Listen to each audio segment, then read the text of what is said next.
The security guard's fist connected with Mason's jaw, blood spraying across marble floors as Manhattan's elite watched in frozen horror. His daughter's terrified scream cut through the ballroom chaos, while armed men closed in around the crying 7-year-old holding a tablet that could destroy empires. The billionaire CEO he'd been hired to pretend to love was signing documents that would erase her entire world. And Mason Reed, broke, desperate, nobody construction worker, had exactly 60 seconds to decide if he'd walk away from the fake relationship that paid his rent or throw himself into a war that would probably kill him. Like this video and comment what city you're watching from so I can see how far this story travels. The foreman's voice cut through the December wind like a rusty blade. You're done, Reed. Pack your shit and get off my site. Mason stood there on the half-finished rooftop in Queens, cement dust coating his work boots, trying to process words that didn't make sense. Behind him, the skeletal frame of what would eventually become luxury condos stretched toward a gray sky that looked like it might start spitting snow any minute. What are you talking about? Mason's voice came out rougher than he intended. I've been here every day for 3 months. Haven't missed a single... Yeah, well, the client doesn't like your attitude. Frank Delgado, 50-something with a beer gut and a clipboard, wouldn't even look him in the eye. Says you argued about the inspection shortcuts. Because those shortcuts are illegal. Mason felt his jaw tighten. The electrical work in the West Wing is a fire hazard waiting to happen. I wasn't arguing. I was trying to keep people from getting killed. Not your job to keep people safe. Your job is to do what you're told. Frank finally met his gaze, and there wasn't any sympathy there. Just exhaustion and the knowledge that he was doing someone else's dirty work. Look, I got 3 guys lined up who'll do the work without running their mouths. I can't afford to lose this contract because you grew a conscience. Mason wanted to grab him by his stained work vest and shake him. Wanted to explain that those shortcuts meant families would move into death traps, that kids would be sleeping in rooms with wiring that could spark and burn in the middle of the night. But Frank's expression said he already knew all that and had decided he didn't care. I got a daughter, Mason said quietly. I need this job because he... Should have thought about that before you opened your mouth. Frank turned away, already yelling at someone about rebar placement. Security will escort you out. Don't bother coming back. 2 guys in cheap uniforms appeared from nowhere, not quite touching Mason but making it clear they would if he gave them a reason. He looked around at the other workers, guys he'd shared coffee with, complained about the cold with, helped when they fell behind schedule. Not one of them met his eyes. Mason walked to the edge of the roof, grabbed his lunch cooler and the battered thermos Chloe had decorated with stickers last Christmas, and let the security guards follow him down 6 flights of stairs because the construction elevator was broken and nobody had bothered fixing it. On the street, the December wind hit him like a physical thing. He pulled his jacket tighter. It was too thin for this weather, but replacing it meant money he didn't have, and started the long walk to the subway. His phone buzzed. A text from his mother-in-law. Chloe has a fever. 101. She's asking for you. Mason closed his eyes and leaned against a bus shelter that smelled like piss and old newspapers. Of course she had a fever. Of course this was happening today, right now, when he'd just lost the job that paid for her medical insurance. Well, had paid for it. Past tense now. He pulled up his banking app even though he already knew what he'd see. $347. Rent was due in 5 days. $1,500 for the apartment that was too small and too expensive, but was in a school district that didn't make him worry about Chloe's safety. The grocery money was already spent. The electricity bill was 2 weeks overdue. And now he had no job and a sick kid. The math didn't work. It never worked. He'd been running the numbers for 3 years now, ever since Emma died, and no matter how he arranged the pieces, they never fit together right. Mason started walking again because standing still made the panic worse. His other job, night security at a warehouse in Brooklyn, didn't start until 11. That gave him 6 hours to figure out how to fix a life that was collapsing faster than he could patch it. His phone buzzed again. Unknown number. He almost didn't answer. Debt collectors had his number. So did the hospital billing department. But something made him swipe. This Mason Reed? A woman's voice, professional, emotionless. Yeah, who's this? My name is Patricia Chen. I represent a client who may have an employment opportunity for you. She sounded like she was reading from a script. Are you currently available for contract work? Mason stopped walking. What kind of contract work? The details would need to be discussed in person. My client is prepared to offer substantial compensation for a short-term arrangement. Completely legal, I assure you. Would you be available to meet this evening? Every instinct screamed that this was a scam. Nobody called random construction workers offering mysterious jobs with substantial compensation. That's how people ended up dead in warehouses or smuggling drugs across state lines. But Mason was standing on a street corner in Queens with $300 to his name and a daughter who needed medicine, and substantial compensation sounded a hell of a lot better than the alternatives. Where and when? Patricia gave him an address in Manhattan, a restaurant Mason had walked past once and knew he could never afford to eat in. 8 o'clock. Come alone, she added before hanging up. And Mr. Reed? Dress appropriately. The line went dead. Mason looked down at his work clothes, covered in cement dust and smelling like sweat and desperation. Dress appropriately. Right. He had exactly one outfit that qualified as nice, the suit he'd worn to Emma's funeral 3 years ago. It probably still fit. Probably. Chapter 6. The apartment in Jackson Heights looked worse in the afternoon light. Peeling paint, a radiator that clanked like it was trying to communicate in Morse code, and a ceiling stain from the neighbor's toilet leak that looked vaguely like South America. Mason's mother-in-law, Carol, had Chloe bundled up on the couch in 3 blankets, watching cartoons with glassy eyes. The kid looked miserable, flushed cheeks, messy brown hair sticking to her forehead, clutching the stuffed elephant Emma had given her before she got too sick to leave the hospital. "Daddy!" Chloe's face lit up despite the fever, and Mason felt something in his chest crack open. That smile. That was the only thing in his life that still worked right. He crossed the room and pressed his hand to her forehead. Hot. Definitely hot. "Hey, princess, heard you're not feeling so good." "My throat hurts." Her voice came out scratchy. "And everything's cold, but I'm hot." Carol stood up from the armchair, worry creasing her face. She was 62 and looked 80, grief and cigarettes having carved her down to something fragile. "She needs to see a doctor, Mason. This could be strep." It's I know."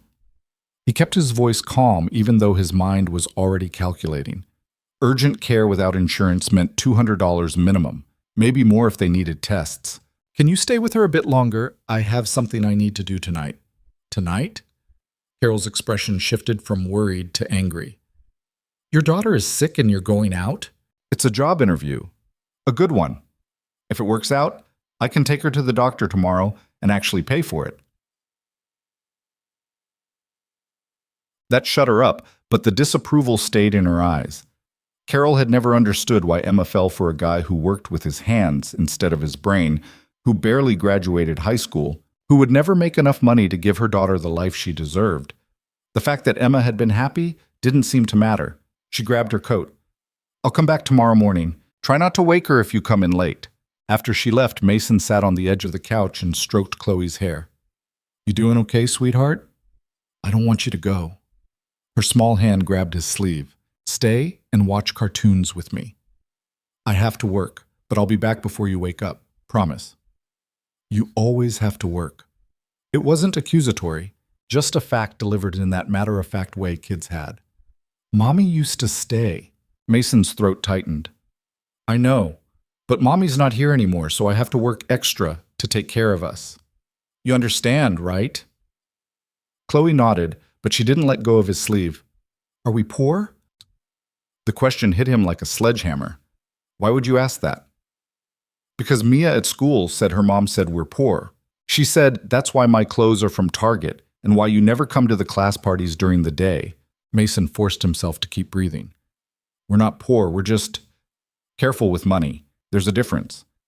"What's the difference?" "Poor is when you don't have enough. Careful is when you have enough. You just have to be smart about it."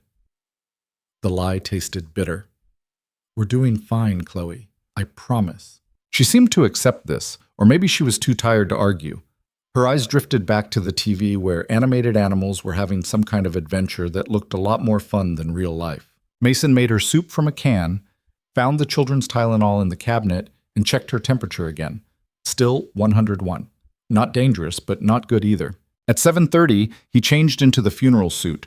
It still fit, barely, though it pulled tight across the shoulders from 3 years of construction work building muscle, he didn't have back then. The shirt was yellowed around the collar despite multiple washings. His only tie had a stain he couldn't identify. He looked in the bathroom mirror and saw a 32-year-old man who appeared at least 40. Dark circles under his eyes. Stubble he didn't have time to shave. Scars on his knuckles from work accidents, and one bad fight outside a bar when someone made comments about Emma after she died. This was who he was. Broke, exhausted, barely holding together. He kissed Chloe's forehead, she was already dozing, and headed out into the December night. The restaurant was called Aurelius, which Mason was pretty sure was a Roman emperor or something. It occupied a corner in Midtown where the buildings all looked like they cost more than his entire neighborhood. He approached the glass doors and immediately felt wrong, too shabby, too working class. The hostess took one look at his suit and her smile became professionally distant. "Do you have a reservation? I'm meeting someone, Patricia Chen. The hostess's expression shifted slightly, still distant, but now with a hint of curiosity. "Of course. This way." She led him through a dining room that looked like it belonged in a movie about rich people having breakdowns. Crystal chandeliers, white tablecloths that probably cost more than his monthly food budget.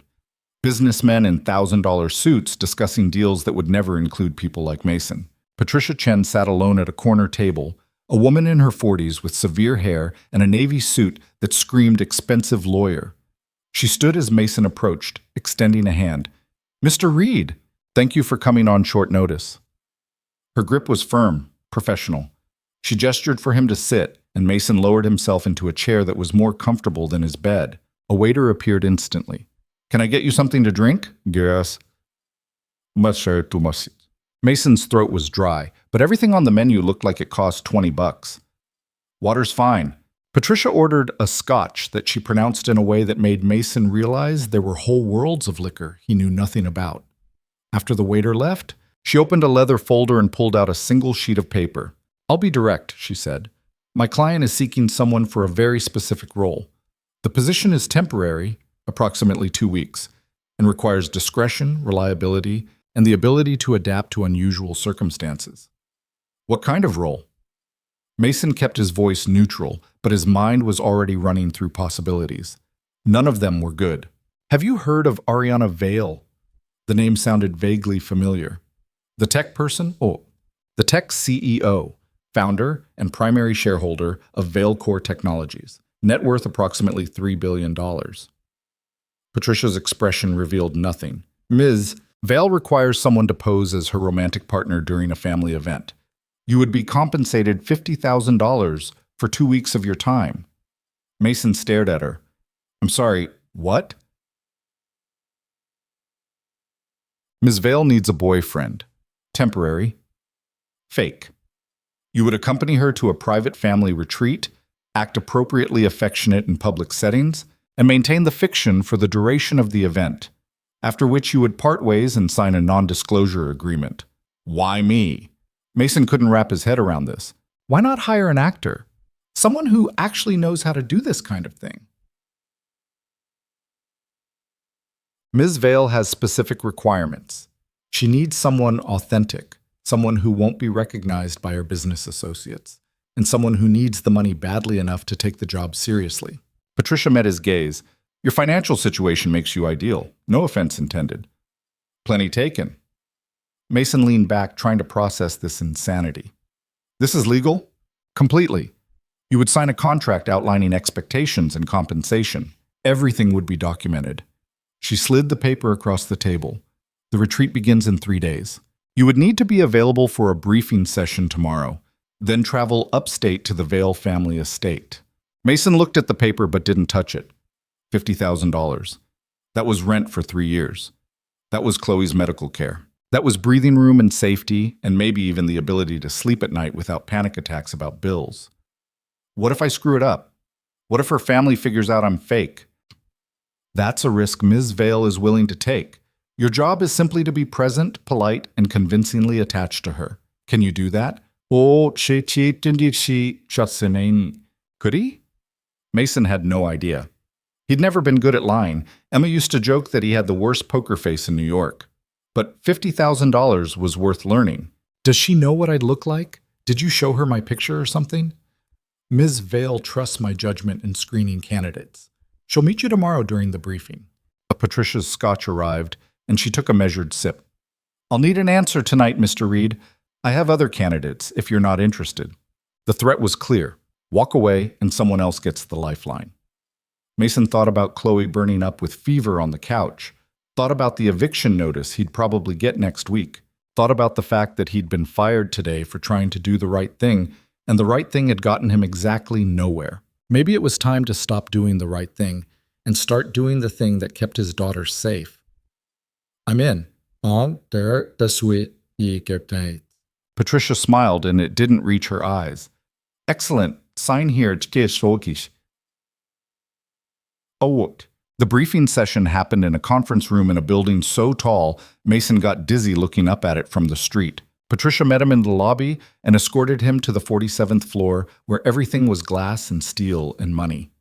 Ms. Vale is running late, Patricia said, gesturing to a chair that probably cost more than Mason's car. She'll be here shortly. Mason sat and tried not to touch anything. The room had a view of Manhattan that made him feel like he was floating above the city instead of drowning in it. In the distance, he could see the bridge leading to Queens, to his neighborhood, to the life he was apparently selling for $50,000. The door opened. Mason turned, and his brain short-circuited. Ariana Vale looked nothing like what he'd imagined. She was 30, maybe, with dark hair pulled back in a way that was probably supposed to look severe, but somehow made her cheekbones look like weapons. She wore a black suit that fit like armor and moved like she was ready to kill someone with her bare hands. But it was her eyes that stopped him. Gray, cold, utterly empty of anything resembling warmth. She stopped when she saw him, and for a moment neither of them spoke. This is your candidate? Ariana's voice was sharp enough to cut glass. She looked at Patricia like Mason was a particularly disappointing piece of furniture. Mr. Reed comes highly recommended, Patricia said smoothly. He meets all your specifications. He looks like he got dressed in the dark and lost the fight. Ariana circled Mason like a predator evaluating prey. How tall are you, Sam? 6'2". Mason's jaw tightened. The way she was looking at him, like he was dirt she'd scraped off her shoe, made his temper flare. And I can hear you just fine, so maybe you could talk to me instead of about me. Patricia's eyes widened slightly. Ariana stopped circling. Excuse me? You heard me. Mason stood up, and now he was looking down at her. I know I'm not fancy enough for whatever world you live in, but I'm not a piece of meat you get to inspect. You want me to pretend to be your boyfriend? Fine, I'll do it, but you're going to treat me like a person, or you can find someone else. The silence stretched out like broken glass. Then Ariana did something unexpected. She laughed. It was short, sharp, and completely humorless, but it was a laugh. Well, at least you've got a spine. She turned to Patricia. Can he follow instructions? I can follow instructions, Mason said before Patricia could answer. I just don't do well with disrespect. Good, because my family will disrespect you constantly. They'll assume you're after my money, that you're beneath me, that you're some kind of opportunistic leech. Ariana's gray eyes locked onto his. If you can't handle me talking to you like furniture, you definitely can't handle them. Mason met her stare and didn't blink. Try me. Something shifted in her expression. Not warmth exactly, but maybe the faintest hint of interest. Like she'd been expecting him to fold and was surprised when he didn't. Patricia, leave us. The lawyer hesitated. Ms. Vale, the contract hasn't been... Leave! Patricia gathered her things and walked out, closing the door behind her with a soft click. Ariana moved to the window, her back to Mason. My family thinks I'm going to die alone and miserable because I care more about work than finding a husband. They're staging an intervention at the annual winter retreat, which is their polite way of saying they're going to parade eligible men in front of me until I pick one. Sounds awful, Mason said, and he meant it. It is. So I'm bringing you instead. Someone completely unsuitable, someone they can't possibly manipulate me into actually marrying. She glanced back at him. You're my shield, Mr. Reed, a human barrier between me and their expectations. What happens when the 2 weeks are over and I disappear? I tell them it didn't work out, that you couldn't handle my schedule or my ambition or whatever excuse makes them feel satisfied that I tried. Ariana turned fully to face him. Then I go back to running my company, and they leave me alone for another year. Mason studied her. There was something brittle underneath all that ice. Something that reminded him of himself at 3 a.m. when he was staring at bills he couldn't pay and wondering how much longer he could keep pretending everything was fine. Why does it have to be fake? He asked. Why not actually find someone? Because people are liabilities. The answer came fast, automatic. They want things. They need things. They expect you to be someone you're not. It's easier to hire someone for 2 weeks than to navigate that disaster. That's pretty bleak. That's realistic. Ariana crossed her arms. Are you in or not? I need an answer now. Mason thought about Chloe's fever, about the urgent care visit this morning that had cost $230 and confirmed it was strep throat, about the antibiotics that were another $60, about the fact that he had $157 left and rent was due in 3 days. I'm in, but I have conditions. Her eyebrows went up. You have conditions? I have a daughter, 7 years old. She'll need to be taken care of while I'm gone. I need money up front to cover her expenses and to make sure my mother-in-law can stay with her. Fine. How much? $10,000. Ariana didn't even blink. Done. What else? I need to be able to call her every day. Non-negotiable. Fine. Anything else? Mason hesitated. If your family asks about my background, I'm not going to lie about who I am. I work construction. I'm a single dad. I'm broke. If that's a problem, it's not. Ariana's expression was unreadable. Honestly? It makes the story more believable. The struggling working-class hero who caught the attention of the cold-hearted CEO. Very romance novel. This isn't a romance novel. No. It's a business transaction. She pulled out her phone and typed something. Patricia will have the contract ready in an hour. $10,000 will be wired to your account tonight. The rest after the retreat ends. Mason nodded, still not entirely sure this was real. Ariana moved toward the door, then stopped. One more thing. At the retreat, you'll need to act like you're in love with me. Publicly affectionate. Believably smitten. Can you do that? You see.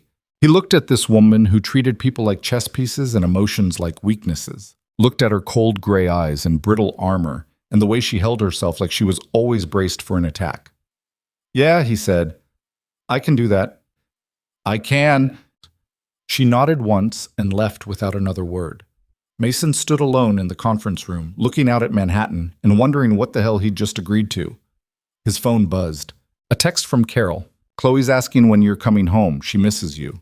He typed back, soon. Tell her I love her. Then he looked down at the city stretched out below him. Millions of people, millions of stories, most of them struggling just like him. And for the first time in 3 years, he let himself hope that maybe, just maybe, things were about to change. The money hit Mason's account at 11:30 that night while he was sitting on the edge of Chloe's bed, watching her sleep. $10,000. He stared at the number on his phone screen like it might disappear if he blinked. Like maybe he'd hallucinated the entire day and would wake up tomorrow still broke and still desperate. But the number stayed. Real, solid, impossible. Chloe stirred under her blankets, mumbling something about elephants before settling back into sleep. The antibiotics were working. Her fever had broken an hour ago, and the flush had faded from her cheeks. She looked small in the dim light from the hallway, vulnerable in a way that made Mason's chest hurt. He'd done this for her, sold 2 weeks of his life to a woman who looked at him like he was a temporary inconvenience. And he'd do it again in a heartbeat if it meant keeping her safe. His phone buzzed. A text from Patricia Chen with an address upstate and instructions to be ready by 6 a.m. A car would pick him up. He should pack for cold weather and formal dinners.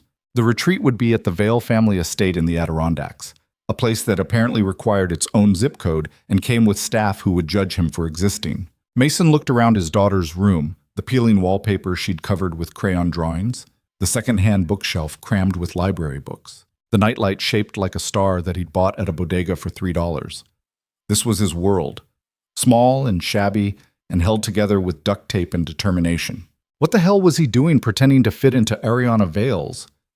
Carol knocked softly on the doorframe. She doing better? Yeah, fever's gone. Mason stood, careful not to wake Chloe. In the hallway, he kept his voice low. I need to talk to you about something. They moved to the kitchen where Carol immediately put on water for tea because that's what she did when conversations felt heavy. Mason sat at the table that wobbled because one leg was shorter than the others, and he'd never gotten around to fixing it. I'm leaving tomorrow morning. I'll be gone for 2 weeks. Carol's hand froze on the kettle. 2 weeks? Mason, you just lost your construction job. How are you? I got something else, short-term contract work. It pays well. The lie came easier than he expected. But I need you to stay with Chloe. I can pay you this time. $1,500 for the 2 weeks plus whatever expenses come up. She turned to stare at him. $1,500? What kind of contract work pays that kind of money for 2 weeks? The kind that's legal and will keep us from getting evicted. Mason met her eyes. I know you don't trust me. I know you think I'm not good enough for your daughter's memory or for Chloe. But I'm trying. This is me trying. Carol's face did something complicated. She'd been beautiful once. Mason could see it in her bone structure, in the way she held herself despite the grief and cigarettes. Emma had looked like her. Same cheekbones, same stubborn jaw. Emma loved you, Carol said quietly. I never understood why, but she did. Completely. Even when you made minimum wage and lived in that awful studio in the Bronx, she loved you. She poured hot water into 2 mugs, handed one to Mason. I don't think you're not good enough. I think you're drowning, and I don't know how to help you. The admission hit him sideways. I'm not drowning. I'm swimming. There's a difference. Is there? Carol sat across from him. Because from where I'm sitting, it looks like you're going under and too stubborn to call for help. What help? There's no help. There's just work and bills and making sure Chloe doesn't realize how bad things are. Mason wrapped his hands around the mug, grateful for the warmth. This contract job, it's weird, and it's probably going to be awful, but it's money, real money, enough to breathe for a few months. Carol studied him for a long moment. You'll call? Every day? Every day, promise. She nodded slowly. Then I'll stay with her. But Mason, whatever this job is, if it feels wrong, if it feels dangerous, you walk away. Money isn't worth your life. It's not dangerous, just uncomfortable. He smiled, trying to make it convincing. Rich people problems. I'll survive. After Carol left, Mason packed a duffel bag with the only decent clothes he owned. 2 pairs of jeans without holes, a few shirts that weren't stained, the funeral suit. It looked pathetic spread out on his bed. He added a paperback Chloe had given him last Father's Day. A thriller about submarines that he'd never finished because he fell asleep after 3 pages every night. At 5:30 a.m., his phone alarm went off like a threat. Mason kissed Chloe's forehead, she didn't wake, and left a note on the kitchen counter telling her he loved her and would call later. The hallway smelled like someone's burned toast and stale cigarette smoke. Outside, the December air was sharp enough to cut. A black car sat at the curb. Not a taxi. Something expensive and German that purred instead of rattled. The driver got out, took Mason's sad duffel bag without comment, and opened the back door. Inside smelled like leather and money. Mason slid across the seat and found Ariana Vale already there, typing on a laptop balanced on her knees, not bothering to look up. You're late. It's 5:58. You said 6. Well, I said be ready by 6. That means in the car by 5:45. Her fingers kept moving across the keyboard, fast and aggressive. We have a 3-hour drive. I need to brief you on family dynamics, relationship history, and behavioral expectations. Mason looked at her. She wore a cream-colored sweater that probably cost more than his rent, and black pants that looked like they'd been engineered by scientists. Her hair was pulled back in the same severe style from yesterday. No makeup that he could see, but she had the kind of face that didn't need it, all sharp angles and symmetry. Good morning to you, too, he said. She finally looked up, and her gray eyes were flat.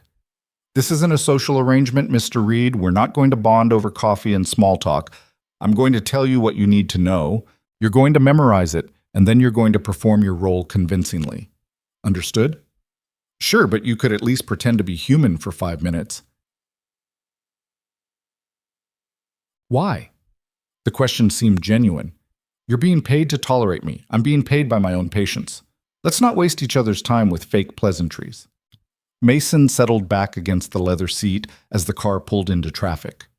Through the window, Queen slipped past. Bodegas opening for the morning shift, construction crews heading to sites, people rushing toward subway stations. His people, his world, already feeling 1,000 miles away. Fine, he said. Brief me. Ariana closed her laptop, which apparently meant business time.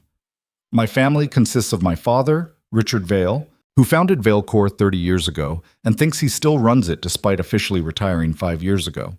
My mother, Catherine, who runs a foundation that mostly exists to give her social relevance.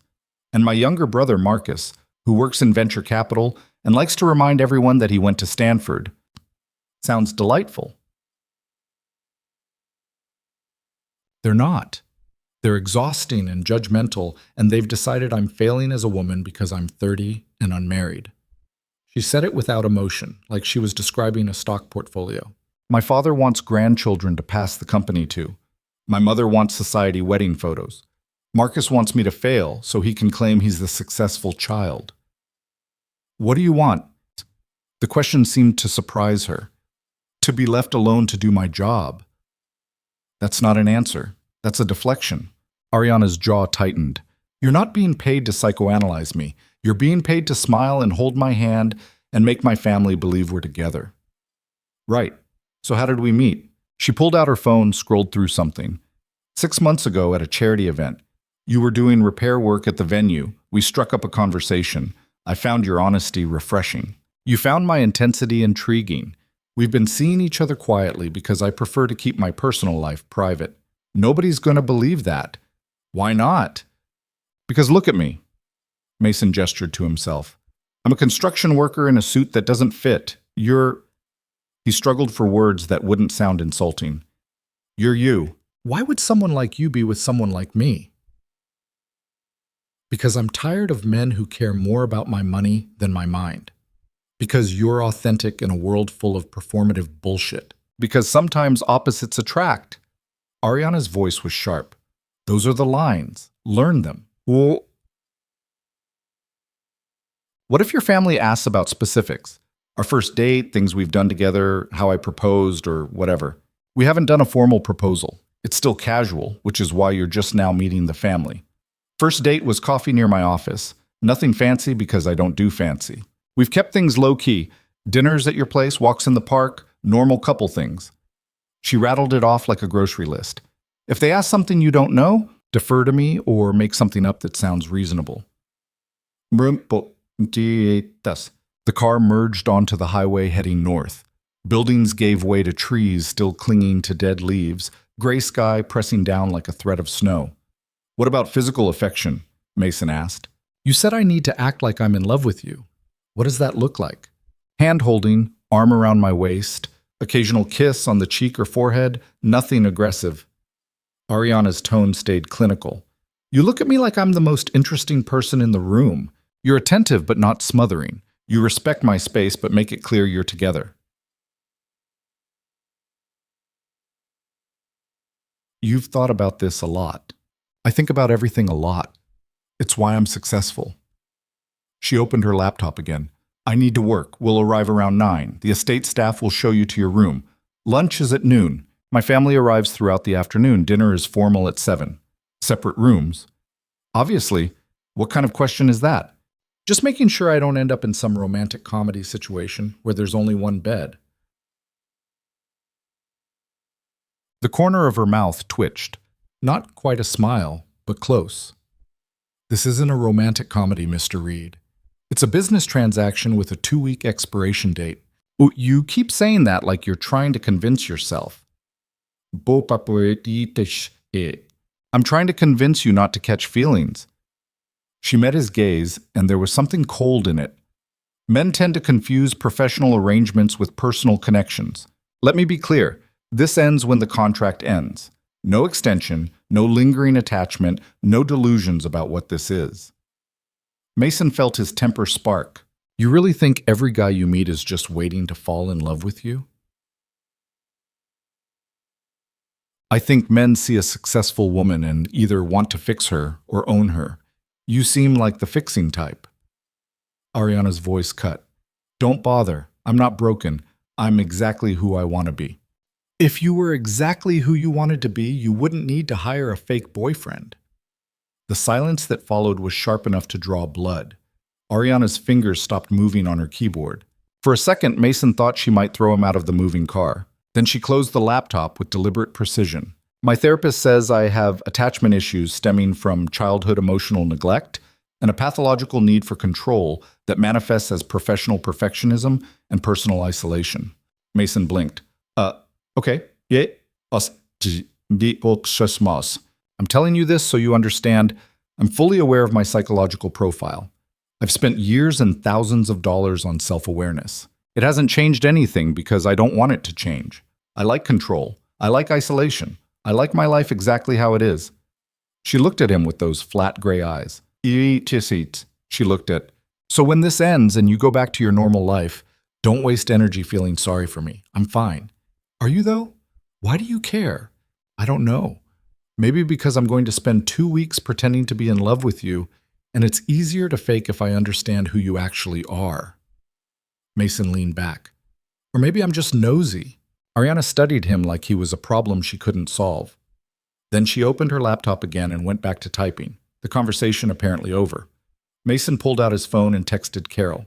We're on the road. Tell Chloe I love her. The response came fast. She wants to know if you'll bring her a present. He smiled. Tell her I'll bring her the biggest present in the world. She says it better be a pony. Tell her ponies don't fit in my pocket. She says you have big pockets. Mason laughed quietly, and Ariana glanced over with something that might have been curiosity before returning to her screen. Outside, the landscape got progressively more remote. Dense forests, occasional towns that looked frozen in time, mountains rising in the distance like teeth. His phone buzzed again. Carol. She also says she misses you already. Be safe, Mason. I will. Promise. He put the phone away and watched the world scroll past, trying not to think about how far from home he was going, how completely out of his depth this whole thing was. Ariana made a frustrated sound and closed her laptop again. Do you have children? The question caught him off guard. What? You were texting someone about a pony. Do you have children? A daughter, Chloe. She's 7. Mason waited for judgment that didn't come. Why? Just trying to figure out what kind of person you are. Ariana's voice was different now, less sharp. Most people I know don't think about pocket-sized ponies on a Tuesday morning. Most people you know are probably terrible. She almost smiled. Almost. They really are. The car turned onto a private road that wound through trees so thick they blocked out most of the sky. Snow had started falling, light flurries that caught in the branches. Mason felt his stomach tighten as they drove deeper into what felt like another world entirely. The estate appeared around a curve like something out of a period drama. 3 stories of stone and windows surrounded by grounds that stretched toward frozen lakes and distant mountains. It looked like the kind of place where people had servants and formal dinners and problems that didn't include things like overdue rent. Welcome to my personal hell, Ariana said flatly. Try not to get lost. The place has 40 rooms, and most of them look identical. The car stopped in front of massive doors that opened before anyone knocked. A woman in her 50s with severe posture and a pressed uniform appeared, looking at Mason with the kind of assessment usually reserved for livestock. Ms. Vale, welcome home. Hello, Margaret. This is Mason Reed. He's my guest for the retreat. Ariana's voice shifted into something more polished, more performative. Mason, this is Margaret, the house manager. Whatever you need, ask her. Margaret's expression said she'd already decided Mason needed nothing except maybe a better suit. Of course, Mr. Reed, I'll show you to your quarters. Ariana touched Mason's arm, the first physical contact they'd had, and leaned close. Remember what I told you. First test is lunch. Don't embarrass me. Then she walked into the house like she owned it, which technically she probably did. Margaret gestured for Mason to follow. Inside, the estate was exactly as overwhelming as he'd feared. Marble floors, paintings that looked museum quality, furniture that seemed designed for people who never actually sat down. They climbed a staircase wide enough to drive a car up, then down a hallway lined with doors. "Your room, Mr. Reed?" Margaret opened a door to reveal a space larger than Mason's entire apartment. 4-poster bed, fireplace, windows overlooking the grounds. A bathroom visible through another door that probably had more square footage than Chloe's bedroom. "This is just for me?" "Unless you require additional accommodations." Margaret's tone suggested she very much hoped he didn't. "Lunch is at noon in the conservatory. I trust you can find appropriate attire." She left before Mason could ask what appropriate attire meant for lunch in a conservatory, whatever the hell that was. He dropped his duffel bag on the bed and walked to the window. Outside, snow fell heavier now, coating the grounds in white that looked pristine and untouched. In the distance, he could see figures moving, groundskeepers maybe, or staff preparing for the arrival of the Vale family. Mason pulled out his phone and called Chloe. It rang twice before Carol answered. "She's at school, Mason. You just left 4 hours ago." "I know, He stopped, feeling stupid. "I wanted to make sure everything's okay." "Everything's fine. She ate breakfast, took her medicine, let me braid her hair. You can call tonight after school." Carol's voice softened. "Where are you?" "Somewhere that makes our apartment look like a cardboard box." Mason sat on the bed. It was like sitting on a cloud. "I'm way out of my league here, Carol." "Then fake it. That's what rich people do anyway. They're all faking something." He laughed despite himself. "When did you get so wise?" "When I realized my son-in-law was more stubborn than smart." She paused. "Call your daughter tonight. She'll want to hear about the fancy house." After hanging up, Mason unpacked his pathetic duffel bag. His clothes looked wrong hanging in the massive closet, shabby and cheap and painfully inadequate. He found the funeral suit, shook out the wrinkles that had formed during the drive, and tried to remember the last time he'd eaten at a place called a conservatory. Never. The answer was never. At 11:50, Mason made his way downstairs by following the sound of voices and silverware. The conservatory turned out to be a glass-walled room filled with plants and a table set for 4. Ariana sat at one end, reading something on her phone, looking severe in the winter light. An older woman with perfect posture and pearls sat across from her, watching Mason approach with the kind of smile that didn't reach anywhere near her eyes. "Mason! Finally!" Ariana stood and her entire demeanor shifted, softer, warmer, a completely different person than the woman from the car. She crossed to him and kissed his cheek, and Mason tried not to flinch at the sudden contact. "Mother, this is Mason Reed. Mason, my mother, Catherine Vale." Catherine extended a hand like she expected him to kiss it. Catherine extended a hand. Mason shook it instead, firm and brief. "Mrs. Vale, nice to meet you." "How interesting." Catherine's voice dripped with false warmth. "Ariana's told us so little about you. I was beginning to think you didn't exist." "I exist? Sorry to disappoint." Mason caught Ariana's warning look and softened his tone. "I mean, I know Ariana likes her privacy. We both do." "Sit, please, va." Catherine gestured to the chair beside Ariana. "Tell me, what is it you do, Mason?" "Construction. I work with my hands." He didn't bother trying to make it sound more impressive. "Mostly residential projects, some commercial. How industrious." The pause before industrious spoke volumes. "And where did you two meet?" Ariana cut in smoothly. "A charity event 6 months ago. Mason was doing repair work at the venue. We started talking and..." She looked at Mason with an expression that almost seemed genuine. "I don't know. Something clicked." Mason took her hand across the table, playing his role. "She laughed at one of my jokes. I figured anyone who could laugh at my terrible sense of humor was worth getting to know." "How romantic." Catherine's smile sharpened. "And you have a daughter, I understand." Mason's stomach dropped. How the hell did she know that? "Yeah, Chloe. She's 7. From a previous relationship?" My wife died 3 years ago." He kept his voice even. "Cancer." The room went quiet except for the sound of staff bringing in food, some kind of salad, that looked more like art than lunch.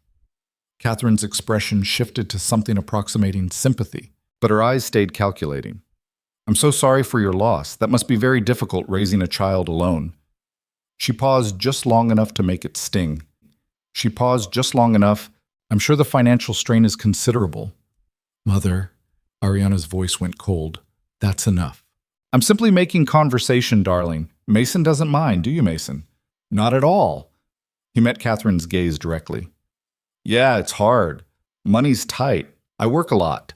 But Chloe's happy and healthy, and that's what matters. I'm not ashamed of struggling. Most people are. They just hide it better. Catherine blinked, clearly not expecting him to be so direct. Ariana's hand squeezed his under the table. Whether in warning or approval, he couldn't tell. A man's voice boomed from the doorway. Did someone say struggling? Marcus, did you hear that? Ariana's brought home someone who struggles. Richard Vale entered like he owned the room, which he probably did. Tall, silver-haired, wearing a suit that cost more than Mason's car. Behind him came a younger man, mid-20s, expensive haircut, expression that screamed entitled asshole. Father, Marcus. Ariana stood, and Mason did too. Meet Mason. Richard crossed to him, hand extended. His grip was aggressive, designed to intimidate. Mason matched it, and something like surprise flickered across Richard's face. So you're the mystery man. Construction worker, I hear. That's blue collar. Respectable. Richard's tone made it clear he thought it was anything but. What's your ambition, son? Plan to stay in construction forever? Plan to keep my daughter safe and happy. Everything else is just details. Fascinating. Richard turned to Ariana. Where did you find this one? He's very authentic, Ariana finished, which is exactly what I like about him.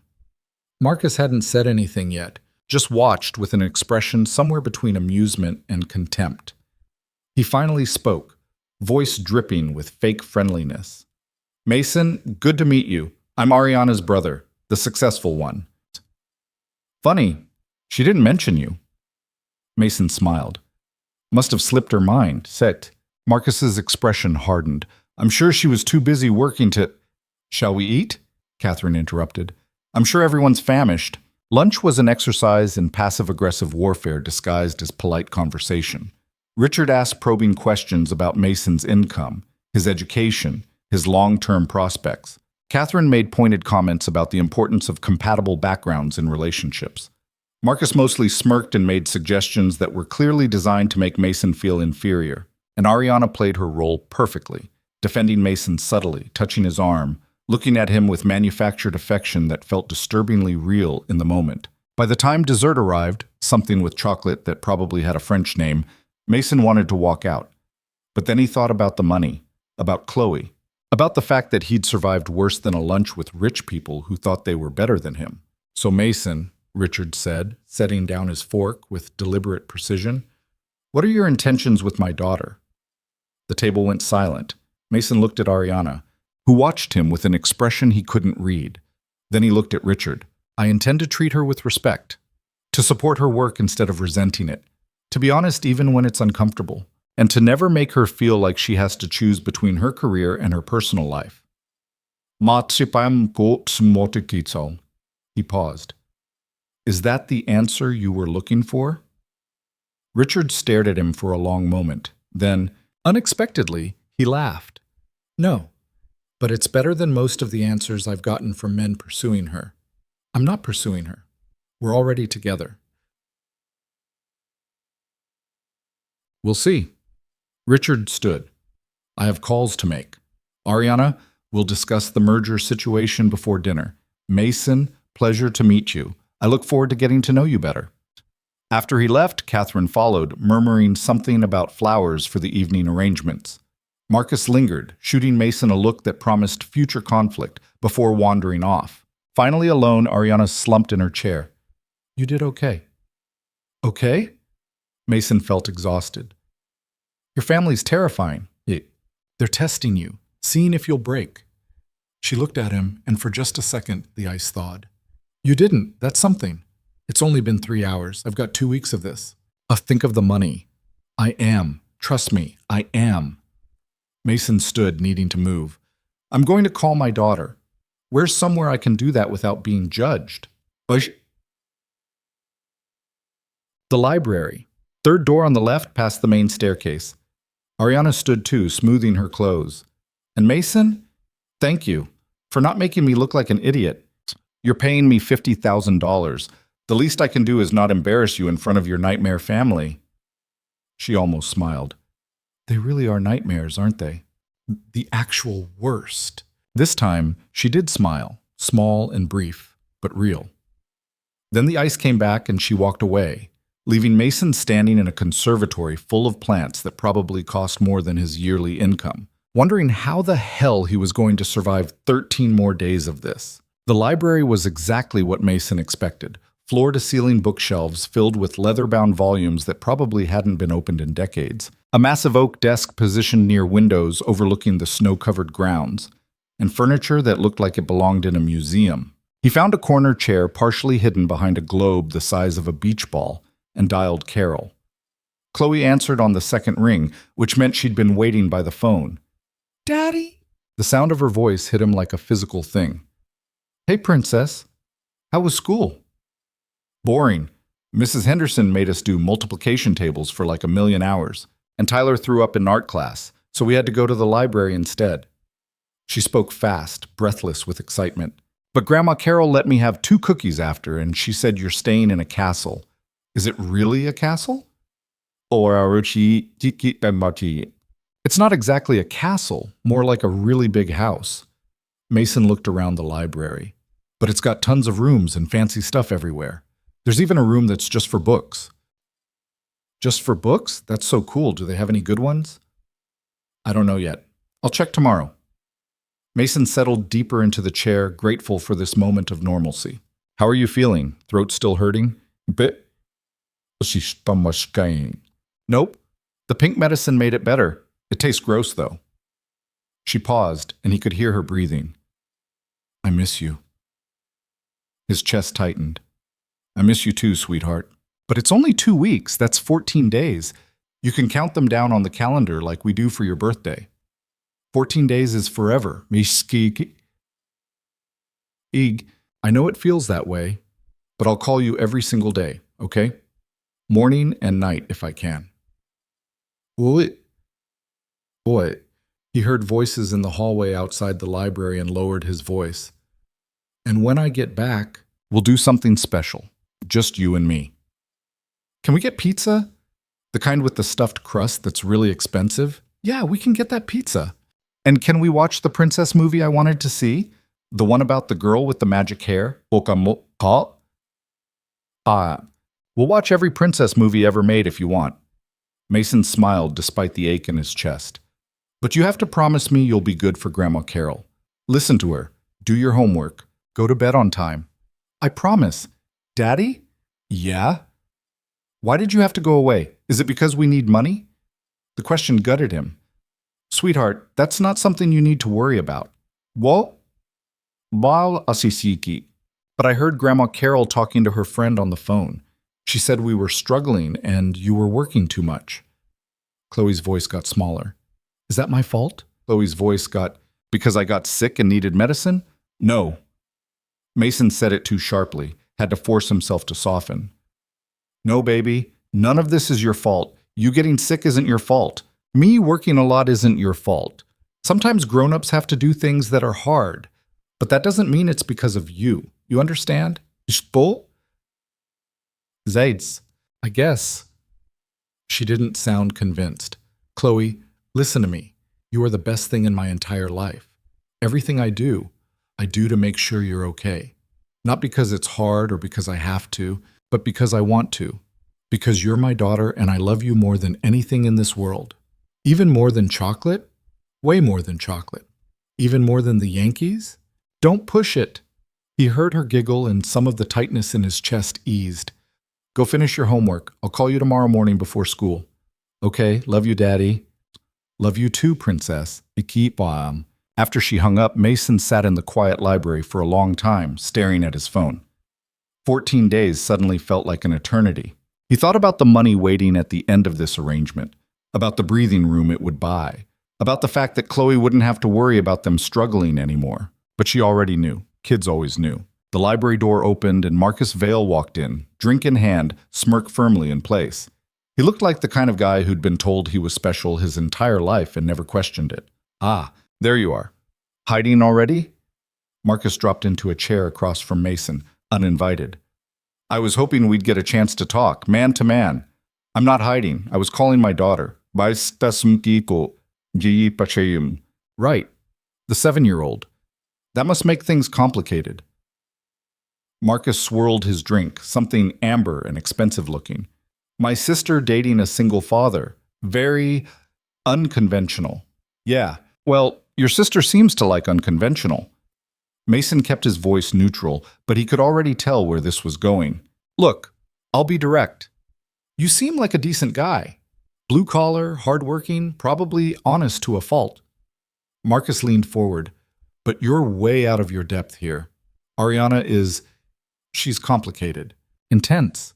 She destroys relationships without even trying because she can't turn off the CEO brain. And you, with your construction job, and your kid, he gestured vaguely at Mason. Your whole situation, you're going to get hurt. Appreciate the concern. I'm serious. I've watched her chew through men who are way more equipped to handle her than you are. Stanford MBAs, tech entrepreneurs, guys who actually speak her language. Marcus took a sip of his drink. What do you two even talk about? Interest rates? Market disruption? I'm guessing she doesn't spend a lot of time discussing drywall installation. Mason felt his temper spark. You know what's funny? You're sitting here telling me I'm not good enough for her, but I haven't heard you say one nice thing about your sister. Not one. Makes me think maybe the problem isn't me. I'm trying to help you. No, you're trying to feel superior. And honestly, it's kind of sad. Mason stood. Your sister is brilliant and driven, and yeah, she's intense. But she's also capable of making her own decisions about who she wants to be with. Maybe try respecting that instead of acting like she needs your protection from the poor guy. Marcus's expression darkened. Careful. You're a guest in this house. And you're an asshole in an expensive suit. Doesn't make you better than me, just better dressed. Mason headed for the door, then stopped. By the way, Ariana told me you like to remind people you went to Stanford. She didn't say it like she was proud. She said it like it was something you hide behind. He left Marcus sitting there and walked out before he said something that would actually get him kicked out. The house was massive enough that Mason got lost twice trying to find his room. He passed what looked like a music room, a second dining area, and a hallway filled with portraits of people who all seemed to be judging him. By the time he found his door, it was nearly 5 and the winter light was already fading. Someone had been in his room. The bed was made, not that he'd unmade it, and his pathetic collection of clothes had been organized in the closet. Fresh towels hung in the bathroom. It felt invasive and helpful at the same time. Mason's phone buzzed. A text from Ariana. Dinner at 7. Formal. Do you have appropriate attire? He looked at his funeral suit hanging in the closet. Define appropriate. Dark suit. Tie. You're meeting my father's business associates. They're judging everything. Great. Nothing I love more than being judged. Welcome to my life. Don't be late. Mason showered in a bathroom that had more square footage than his living room, put on the suit that barely fit, and tried to make the stained tie look presentable. In the mirror, he looked exactly like what he was. A working-class guy wearing a dead man's clothes, pretending to belong in a world that would never accept him. He thought about Emma. She would have found this whole situation hilarious, would have coached him through every interaction, made jokes about rich people problems, reminded him that money didn't make someone worthwhile. But Emma was 3 years dead, and Mason was alone in a mansion full of people who thought he was a gold-digging fraud. At 6:50, he made his way downstairs. The formal dining room was lit by chandeliers that threw sparkles across china and crystal. 20 people milled around holding drinks, all dressed like they'd stepped out of a magazine spread about wealthy people doing wealthy things. Ariana stood near the fireplace talking to an older man in a tuxedo. She wore a black dress that somehow managed to be elegant and severe at the same time, her hair down for once, falling past her shoulders in dark waves. She looked different like this, less ice queen, more actual person. She saw him and extracted herself from the conversation, crossing to him with that same manufactured warmth from lunch. You made it, barely. This place is a maze. Mason took her offered hand, playing the role. You look nice. You look uncomfortable. She adjusted his tie slightly, her fingers cool against his throat. Relax, it's just dinner, with 20 people who all think I'm here to steal your money. Only 15. The other 5 are just garden variety judgmental. She looped her arm through his, pulling him into the room. Come on, time to perform. The next hour was a blur of introductions Mason immediately forgot. Business partners, investors, family friends, all with names like Ashford and Huntington and Pemberton, all asking polite questions designed to figure out if he was a threat. Mason smiled and shook hands and let Ariana do most of the talking, falling into the role of supportive boyfriend who knew when to be quiet. Dinner itself was an elaborate affair. Multiple courses that Mason couldn't identify, wine that probably cost more than his monthly grocery budget, conversation about market trends and acquisition strategies that might as well have been in another language. He sat beside Ariana, painfully aware that every move he made was being watched and cataloged. Richard Vale sat at the head of the table, holding court like a king. Beside him sat Catherine, perfectly poised, perfectly polished, perfectly miserable if you looked close enough. Marcus was farther down, shooting Mason looks that ranged from amused to hostile depending on how much wine he'd had. Halfway through some kind of fish course, Richard cleared his throat. The table went quiet. I want to thank you all for joining us this week. As many of you know, Vailcore is at a critical juncture. The merger with Titan Industries represents either our greatest opportunity or our greatest risk, depending on how we handle it. He looked directly at Ariana. My daughter has been spearheading the negotiations. Perhaps she'd like to update us on the status. Ariana set down her fork, her expression shifting into business mode. The merger is on track. We're finalizing the terms this week. Titan wants control of our patents and market access. We want their infrastructure and distribution network. It's mutually beneficial if we can negotiate the power balance correctly. And can we? This came from a man named Beaumont, gray-haired and sharp-eyed. Titan has a history of absorbing smaller companies and stripping them for parts. Vailcore isn't a smaller company. We're a strategic partner. The contracts are structured to protect our autonomy while leveraging their resources. Ariana's voice was confident, controlled. I've spent 6 months on this deal. It's solid. Your father built this company from nothing, another man said. Mason thought his name was Whitmore. Some of us worry that, in your eagerness to expand, you might be sacrificing the values that made Vailcore successful in the first place. The implication hung there, that Ariana was reckless, that she couldn't be trusted with her father's legacy. Mason watched her face remain perfectly neutral, but he saw the way her hand tightened on her water glass. The values that made Vailcore successful include innovation and calculated risk, Ariana said. Standing still isn't an option in this industry. We either grow or we become irrelevant. Bold words from someone who's never had to start from scratch. Whitmore smiled and it wasn't friendly. Your father took real risks, mortgaged his house, worked 100-hour weeks, sacrificed everything. You inherited an empire. There's a difference. Mason felt his jaw clench. He could see Ariana's composure starting to crack at the edges, could see her father watching with an expression that was impossible to read. Before Ariana could respond, Mason spoke up. Can I ask you something? Whitmore turned to him with barely concealed disdain. Of course. Have you ever worked a job where if you screw up, someone could actually die?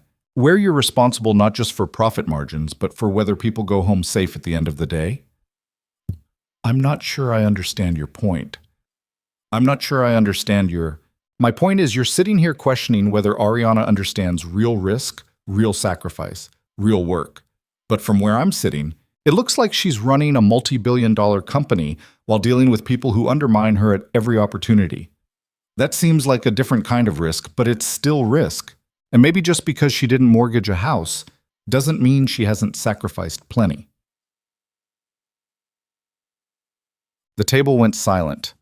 Mason could feel Ariana staring at him, could feel everyone staring at him. He'd just defended her in a room full of people who thought he had no right to speak. Richard broke the silence with a low chuckle.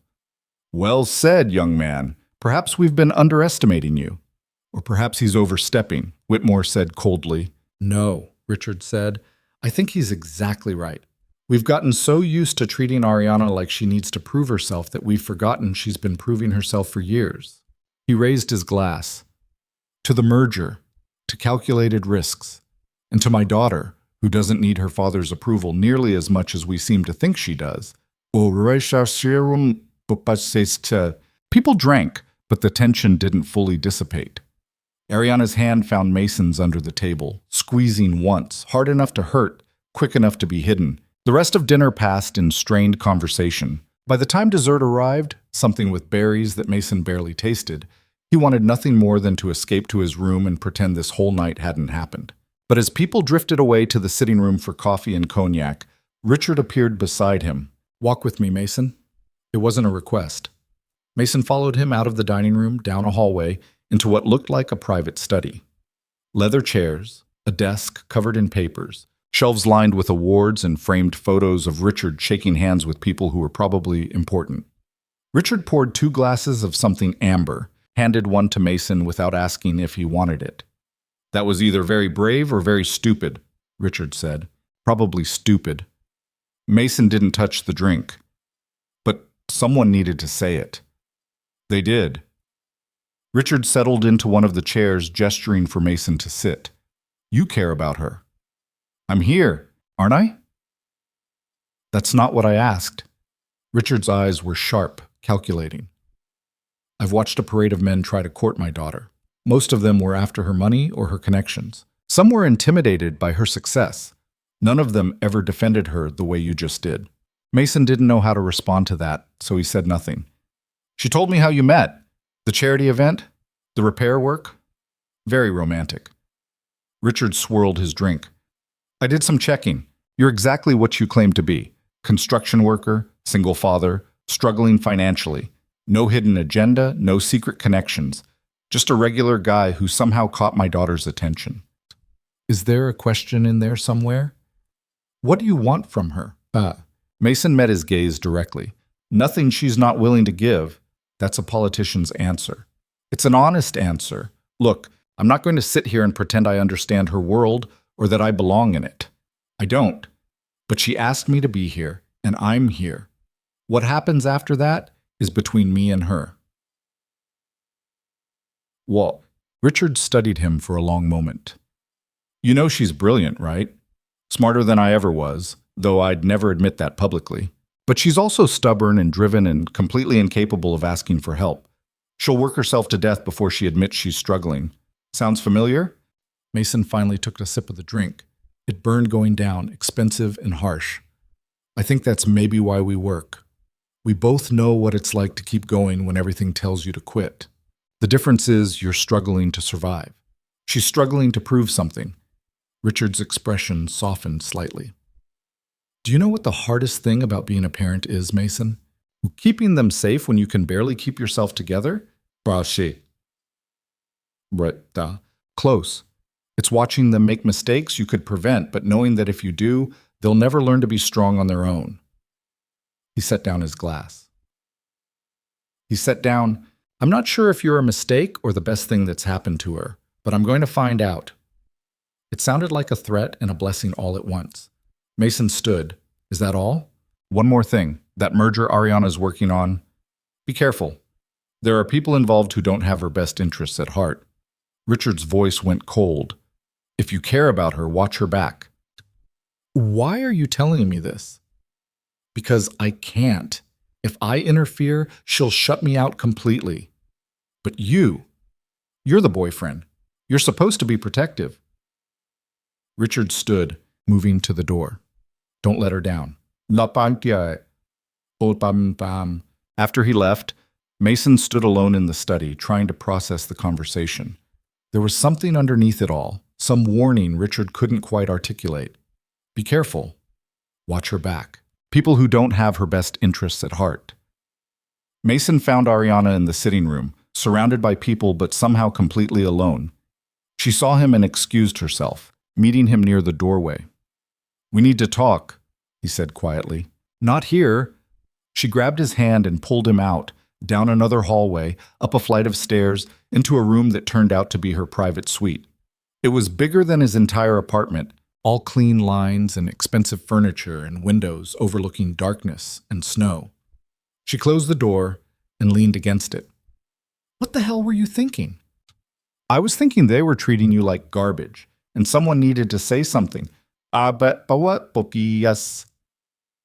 I don't need you to defend me. Her voice was sharp, but her eyes were something else entirely. I know you can handle it, but you shouldn't have to, not alone, not with your own family and business partners treating you like you're incompetent. Mason crossed his arms. You hired me to pretend to be your boyfriend. Part of that is acting like I actually care about you. It was too much. You made it seem real. Maybe that's the point. Ariana stared at him, and for a moment something passed between them. Something that felt dangerous and real and completely at odds with their arrangement. Then she looked away. My father talked to you. Yeah, gave me some cryptic warning about the merger and people not having your best interests at heart. Mason watched her expression close off. What's he talking about? Nothing. He's being paranoid. Ariana, It's nothing, just typical merger complications. Power struggles, ego management, the usual corporate politics. She moved away from the door, pacing. Everyone wants a piece of the deal. Everyone has an opinion about how I should run my own company. It's exhausting, but it's not dangerous. Are you sure? Yes. But she didn't meet his eyes when she said it. Mason's phone buzzed. A text from Carol. Chloe won't go to sleep. Keeps asking when you're calling again. He showed Ariana the screen. I need to call my daughter. Can I use your room? It's quieter than the hallways. Something in her expression softened. Yeah, go ahead. I'll be in the sitting room if anyone asks. She left, and Mason called Chloe. This time she answered immediately, voice thick with almost tears. Daddy, I had a bad dream. I'm here, sweetheart. Tell me about it. For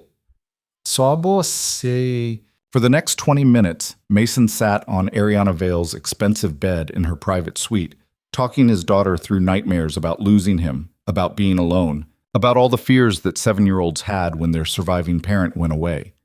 He told her stories about brave princesses and dragons that were actually friendly, made up songs about elephants who could fly, promised her that he'd be home soon and that she was safe. By the time she finally yawned and said goodnight, Mason felt hollowed out and exhausted. He found Ariana back in the sitting room, nursing a drink and staring at the fire someone had built in the massive fireplace. Most of the other guests had gone to bed. She looked small in the flickering light, despite the armor of her dress and her carefully maintained composure. Mason sat beside her without asking. She's okay now. Bad dreams.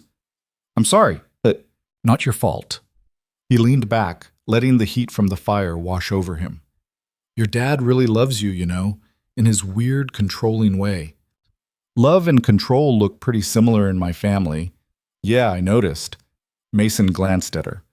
For what it's worth, you're doing a hell of a job running your company. Anyone who says different is either threatened by you or too stupid to see it. You don't know anything about running a company. No, but I know about people.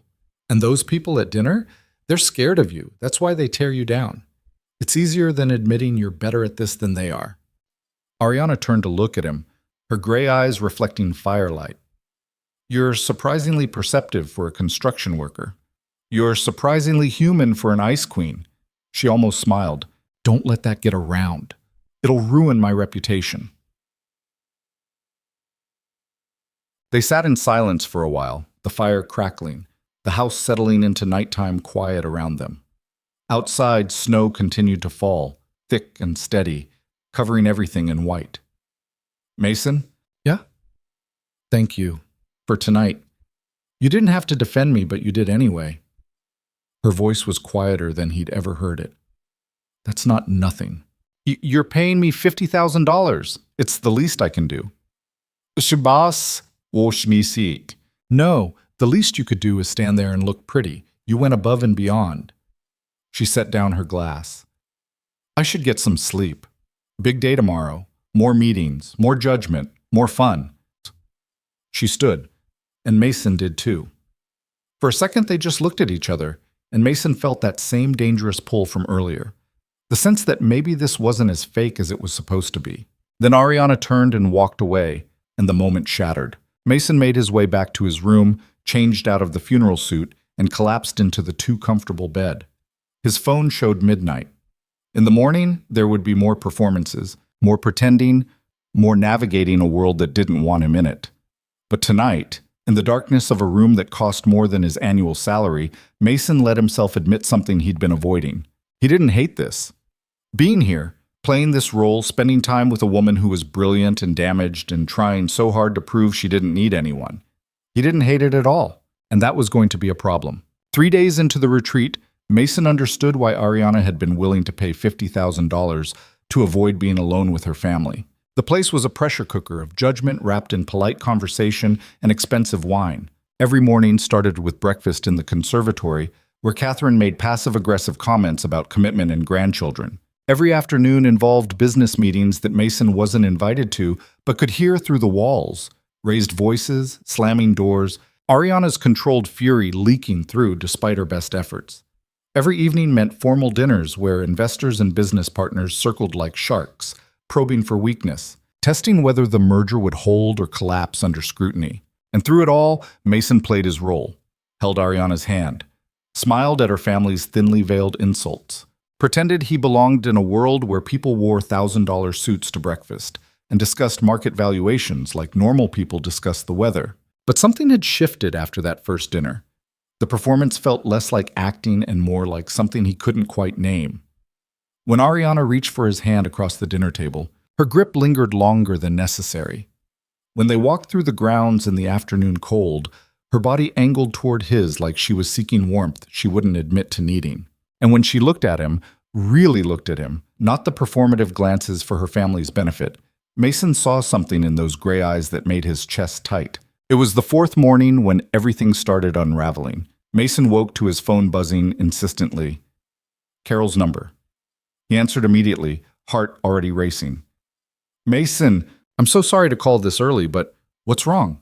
Is Chloe okay? She's fine physically, but something happened at school yesterday. Carol's voice was strained. Another kid said something about her clothes being from thrift stores, about us being poor. Chloe punched him. Mason sat up, suddenly wide awake. She what? She punched Tyler Harrison right in the stomach during recess. The principal called me in. They're threatening suspension. Carol sighed. Mason, she's not acting like herself. She's angry all the time. She keeps asking when you're coming home, and I don't know what to tell her. Put her on the phone. She's still asleep. It's 6:30 here. Mason rubbed his face, trying to think. Wake her up. I need to talk to her. A few minutes later, Chloe's small voice came through. Hi, Daddy. Hey, Princess. Grandma told me what happened at school. Silence. Chloe, you can't hit people. You know that. He was mean. Her voice cracked. He said we're poor, and that's why you have to work all the time, and why Mommy died because we couldn't afford the good doctors. He said... She started crying, the kind of sobbing that came from somewhere deep and painful. He said Mommy died because we're poor. Mason felt something break open inside his chest. That's not true. Mommy died because she had cancer. The best doctors in the world couldn't have saved her. It had nothing to do with money, baby. Nothing. Then why do you have to work so much? Why did you have to go away?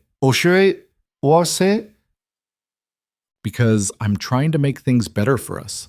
So you don't have to worry about money or clothes or anything except being a kid. Mason's throat felt tight. But that doesn't give you permission to hit people. I don't care what they say. You use your words, not your fists. But words don't work. They just keep being mean. I know it's hard. Mason wished he could reach through the phone and hold her. Listen to me. You're going to apologize to Tyler tomorrow, not because he deserves it, but because you're better than he is. And then if he keeps being mean, you tell a teacher. But you don't hit. Understand? Okay. She sniffled. Are you coming home soon? 10 more days. That's all. Then I'll be home and we'll figure everything out together.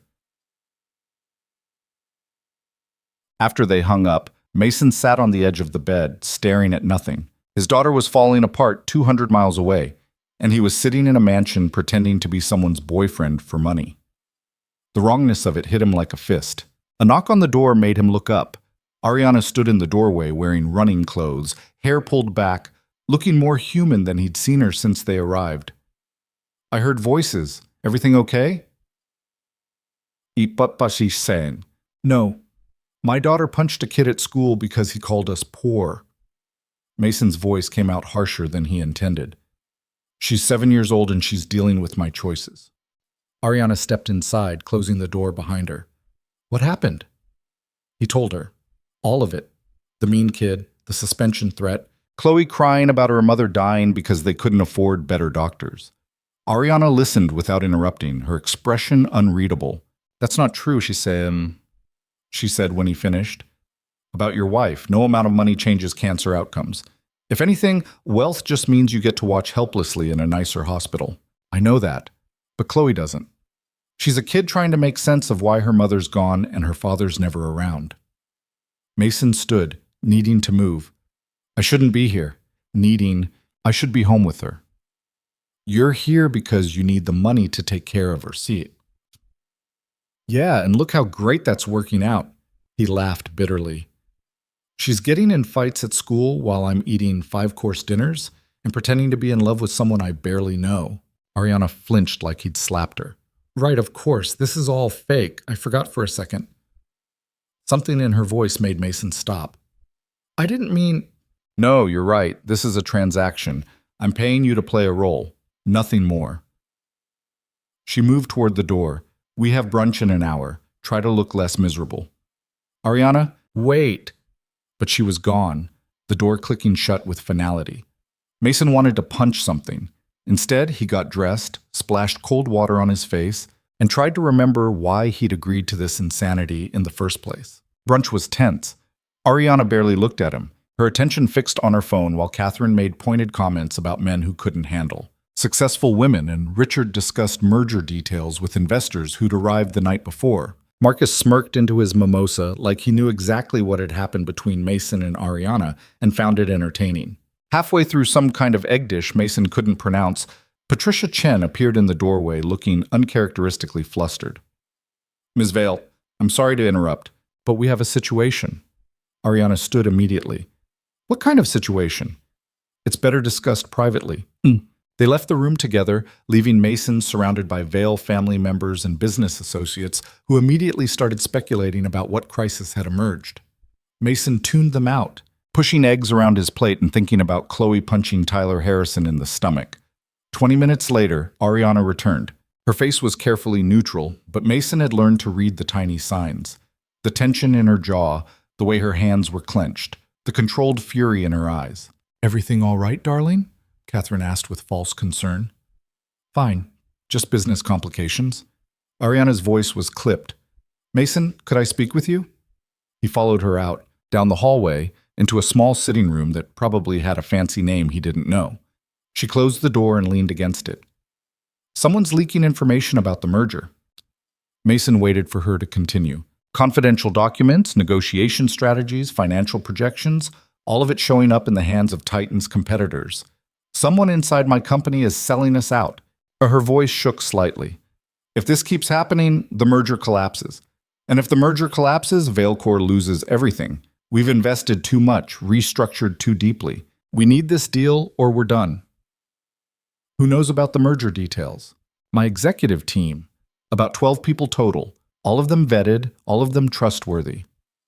She laughed without humor. "Or so I thought." "What about your family? Do they have access?" "No. My father retired 5 years ago. Marcus works in a different sector entirely. This is internal betrayal." Ariana moved to the window, staring out at snow-covered grounds. "I thought I was careful. I thought I chose people who believed in the company. But someone's been playing me this whole time." Mason thought about Richard's warning. "Be careful. Watch her back. Your father knew something was wrong." "My father sees threats everywhere." "It's what made him successful and paranoid in equal measure." She turned to face Mason. "I'm sorry. About earlier. What I said about this being fake, I was angry and I took it out on you. You weren't wrong, though. This is fake. I am being paid to be here. Okay? Yates. But you defended me at dinner. You called your daughter to comfort her, even though you're exhausted. You look at me like... She stopped, shaking her head. Never mind. Like what? Like I'm not just a job to you. Ariana's voice went quiet. Which is stupid, because of course that's what this is. I'm the one who made it transactional. I'm the one who refuses to let people in. So I don't get to be upset when someone treats this exactly like the business arrangement I designed it to be.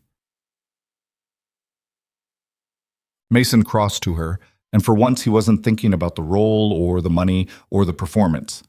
You want to know why I defended you at dinner? It wasn't because you're paying me. It was because watching those people tear you down made me angry. You're brilliant and driven, and yeah, you're difficult, but you're also trying to build something that matters. And they're trying to destroy it because you're better than they are, and they know it. That's not... Yes, it is. He was standing close enough now to see flecks of darker gray in her eyes, close enough to notice she smelled like something expensive he couldn't name. Stop pretending you don't deserve basic human decency. You hired me to play your boyfriend, but even fake boyfriends are allowed to care when someone's hurting you. Ariana stared at him, and something in her expression cracked. This wasn't supposed to happen. What wasn't? I wasn't supposed to actually like you. She said it like a confession. You were supposed to be simple, uncomplicated. A construction worker who needed money and would disappear after 2 weeks. But you're not simple. You're stubborn and honest, and you see through all my defenses like they're glass.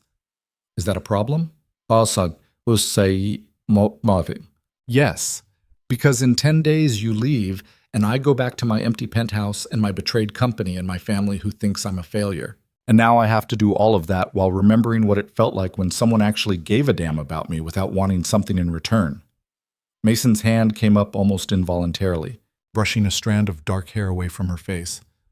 Who says I don't want something in return? What could you possibly want from me?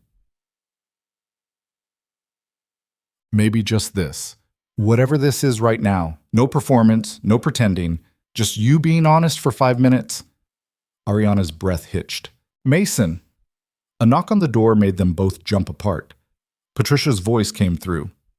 Ms. Vale, your father needs to speak with you immediately. It's urgent. Ariana closed her eyes briefly, and when she opened them, the walls were back up.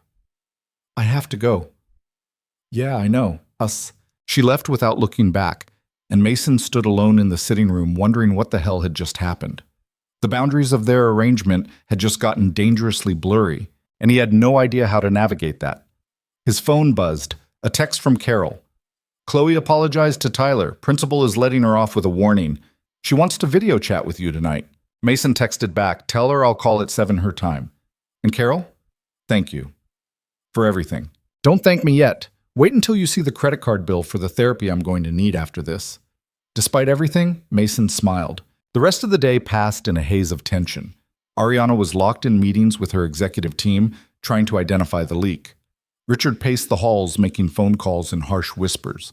Catherine organized a formal tea that Mason was required to attend, where she grilled him about his intentions with her daughter, while wealthy women in expensive clothes pretended not to eavesdrop. By evening, Mason was exhausted and ready to hide in his room. But there was still the formal dinner to survive. Tonight's event was apparently the most important one, where Ariana would finalize merger terms with Titan Industries representatives. Mason put on the funeral suit for what felt like the 100th time and headed downstairs. The dining room had been transformed into something even more elaborate than usual. Candles everywhere, flowers that probably cost more than his monthly rent, place settings that included more forks than Mason knew what to do with. Ariana appeared beside him, wearing a dark red dress that made her look dangerous. Ready to smile and nod while I sell my company's soul? That's a pretty bleak way to describe a merger. That's a realistic way to describe it. She took his arm, and he could feel tension thrumming through her. Stay close tonight. I need you. It was the first time she'd admitted needing anything, and it made Mason's chest tight. I'm not going anywhere. Dinner was even worse than he'd anticipated. The Titan Industries representatives were three men in identical expensive suits who treated Ariana with the kind of condescending politeness that made Mason's teeth ache. They called her Miss Vale, even after being corrected multiple times. They directed most of their questions to Richard, as if Ariana wasn't the one running Valecore. They made jokes about women in tech that weren't quite sexist enough to call out, but were clearly designed to undermine her authority. Through it all, Ariana maintained perfect composure, answered their questions with precision, negotiated terms with cold efficiency, smiled when appropriate, and pushed back when necessary. But Mason could see it costing her, could see the way her hand shook slightly when she reached for her water glass, could see the exhaustion in her eyes despite the perfect makeup. Halfway through the main course, one of the Titan representatives, a man named Davidson with silver hair and a face like a shark, leaned back in his chair and smiled at Ariana. "You know, Miss Vale, your father built quite an empire here.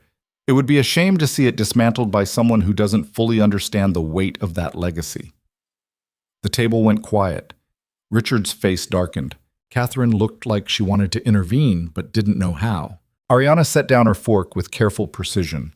"I appreciate your concern, Mr. Davidson, but I've been running Valecore for 5 years now. Our revenue has tripled. Our market share has doubled. We've expanded into 6 new sectors and acquired 4 smaller companies. So perhaps instead of condescending to me about legacy, you could acknowledge that I've built something just as impressive as my father did, just in a different era." Of course, of course." Davidson's smile didn't waver. "I'm simply noting that this merger represents a significant risk. If things go wrong, it's your name that suffers, your reputation, perhaps even your company. That's a heavy burden for someone so young." "I'm 30 years old. How old were you when you made your first major acquisition?" "Score 32. But I had mentors, guidance, and I have experience, intelligence, and a team I trust completely." Ariana's voice went cold. "Let's be honest about what this conversation is really about. You're concerned that a woman in her 30s is negotiating with you as an equal. You're used to older men in boardrooms. You're comfortable with that dynamic. But I'm not asking for your comfort. I'm asking for a partnership based on mutual benefit. Can you handle that, or should we end this discussion now?" "That's petty." Davidson's smile finally disappeared. "You're quite aggressive, Miss Vale. I'm quite good at my job. There's a difference." Mason wanted to applaud. Instead, he reached under the table and squeezed Ariana's hand. She squeezed back so hard it hurt. The dinner limped to a conclusion with minimal additional conflict. The Titan representatives excused themselves for private discussions. Ariana's executive team, several of whom had arrived that afternoon, clustered in corners talking in low voices. The whole house felt like it was holding its breath, waiting for something to break. Mason found Ariana alone in the library an hour later, staring at papers spread across the desk, her red dress looking incongruous against the leather and wood. "You were incredible at dinner." "I was angry, and it showed." "That's not incredible, that's unprofessional." She didn't look up from the papers. "They're going to use my temper against me. They'll say I'm too emotional to handle complex negotiations." "Then they're idiots." Mason crossed to the desk. "What are you looking at?" "Financial reports. Trying to figure out who has access to what information. Trying to understand how someone could be leaking details without leaving a trail." She rubbed her eyes. "It's like chasing shadows." "Can I help?" "You don't know anything about corporate finance." "No, but I know about people. And sometimes the answer isn't in the numbers. It's in who benefits from the chaos." Mason pulled up a chair. "Who gains if this merger fails?" Ariana looked at him like she was seeing him for the first time. "That's actually a smart question. Don't sound so surprised. I occasionally have good ideas." She almost smiled. Then her expression shifted as she thought through his question. "If the merger fails, Valecore loses billions in investment. Our stock crashes. Our credibility evaporates. But our competitors gain market share, and anyone positioned to buy us at a discount makes a fortune. Who's positioned to do that? A dozen different companies, but they'd need insider information to know exactly when to strike, exactly how much to offer." Ariana started pulling up files on her laptop. "They'd need to know our vulnerabilities, our debt structure, our—" She stopped. Oh no. What? There's only one person in my company who has access to all of this: financial details, merger negotiations, strategic planning. Her face went pale. James, my CFO. I've known him for 8 years. He's been my right hand through everything. Are you sure? No, but if I'm right. She stood abruptly, paper scattering. If I'm right, he's been setting me up to fail for months, maybe longer, and I trusted him completely. Mason watched her pace, watched the walls she'd built around herself start to crack. What do you need? Evidence? Proof. I can't accuse him without something concrete. She stopped pacing. But if I confront him directly and I'm wrong, I destroy a relationship with someone I've trusted for years. And if I'm right but I don't have proof, he'll just cover his tracks better. Then we get creative. Mason stood. Where is he now? Probably in his room. All the executives are staying in the East Wing. And does he have a laptop? Files? Anything that might have evidence? Ariana stared at him. You're suggesting we break into his room and search his things. I'm suggesting we find the truth before it destroys you. Mason met her gaze. You hired me to play your boyfriend. Consider this bonus boyfriend services, helping you commit minor crimes for the greater good. This is insane. Yeah, but you're desperate and I'm good at improvising. He moved toward the door. Show me where his room is. I'll figure out the rest. Mason, if we get caught, then we get caught. But we're not going to. He looked back at her. Trust me. Ariana studied him for a long moment. Then she grabbed her phone and followed him into the hallway. East Wing, third door on the right. He went to dinner with the other executives in town. Won't be back until late. They moved through the house like they belonged there, which technically they did, until they reached the East Wing. The hallway was empty. Most of the executives either out for dinner or locked in their own rooms. Ariana used her master key to open James's door and they slipped inside. The room was neat, organized, exactly what Mason would expect from a CFO. Laptop on the desk, closed. Files stacked precisely. Nothing obviously incriminating. Check his laptop, Mason said. I'll look through the files. His laptop is password protected. Try obvious ones. Birthday, company name, variations of his name. Mason started going through the stack of folders on the desk. Most were financial reports that meant nothing to him. But then he found something tucked at the bottom, a folder labeled with a company name he didn't recognize. Ariana, what's Meridian Holdings? She looked up from the laptop. A venture capital firm. Why? There's a whole folder here about them. Contracts, financial projections, communication logs. Mason opened it, scanning pages that were mostly incomprehensible. Looks like James has been in regular contact with them for months.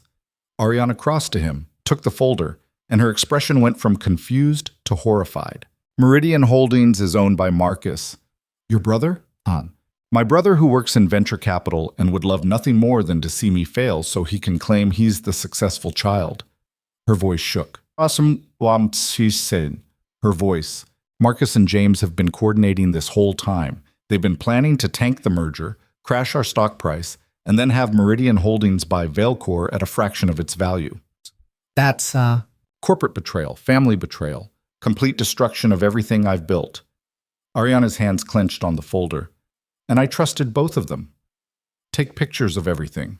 We need proof before... The door opened. James stood in the doorway, looking at them with an expression that shifted from surprise to calculation in seconds. He was tall, mid-40s, the kind of handsome that came from expensive grooming and good genetics. Right now, he looked dangerous. Ariana, I didn't expect you to figure it out this quickly. How long? Her voice was cold. How long have you been selling me out? Since Marcus approached me 18 months ago with a better offer. James closed the door behind him. You're brilliant, Ariana, but you're also naive. You think loyalty matters in business. It doesn't. Money matters. Power matters. And Marcus promised me both if I helped him take control of Veilcore. I trusted you. Boss Sarbo. That was your mistake. James pulled out his phone.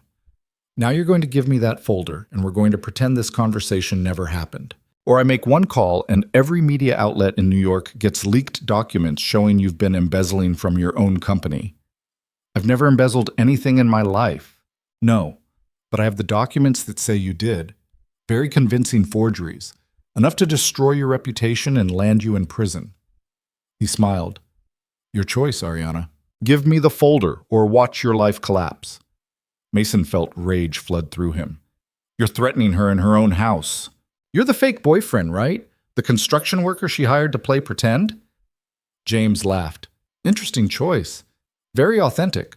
But this is corporate warfare, and you're completely out of your depth. So shut up and let the adults handle this. Mason looked at Ariana. Her face was white, her hands shaking. She was trapped and terrified and falling apart. He made a decision. No.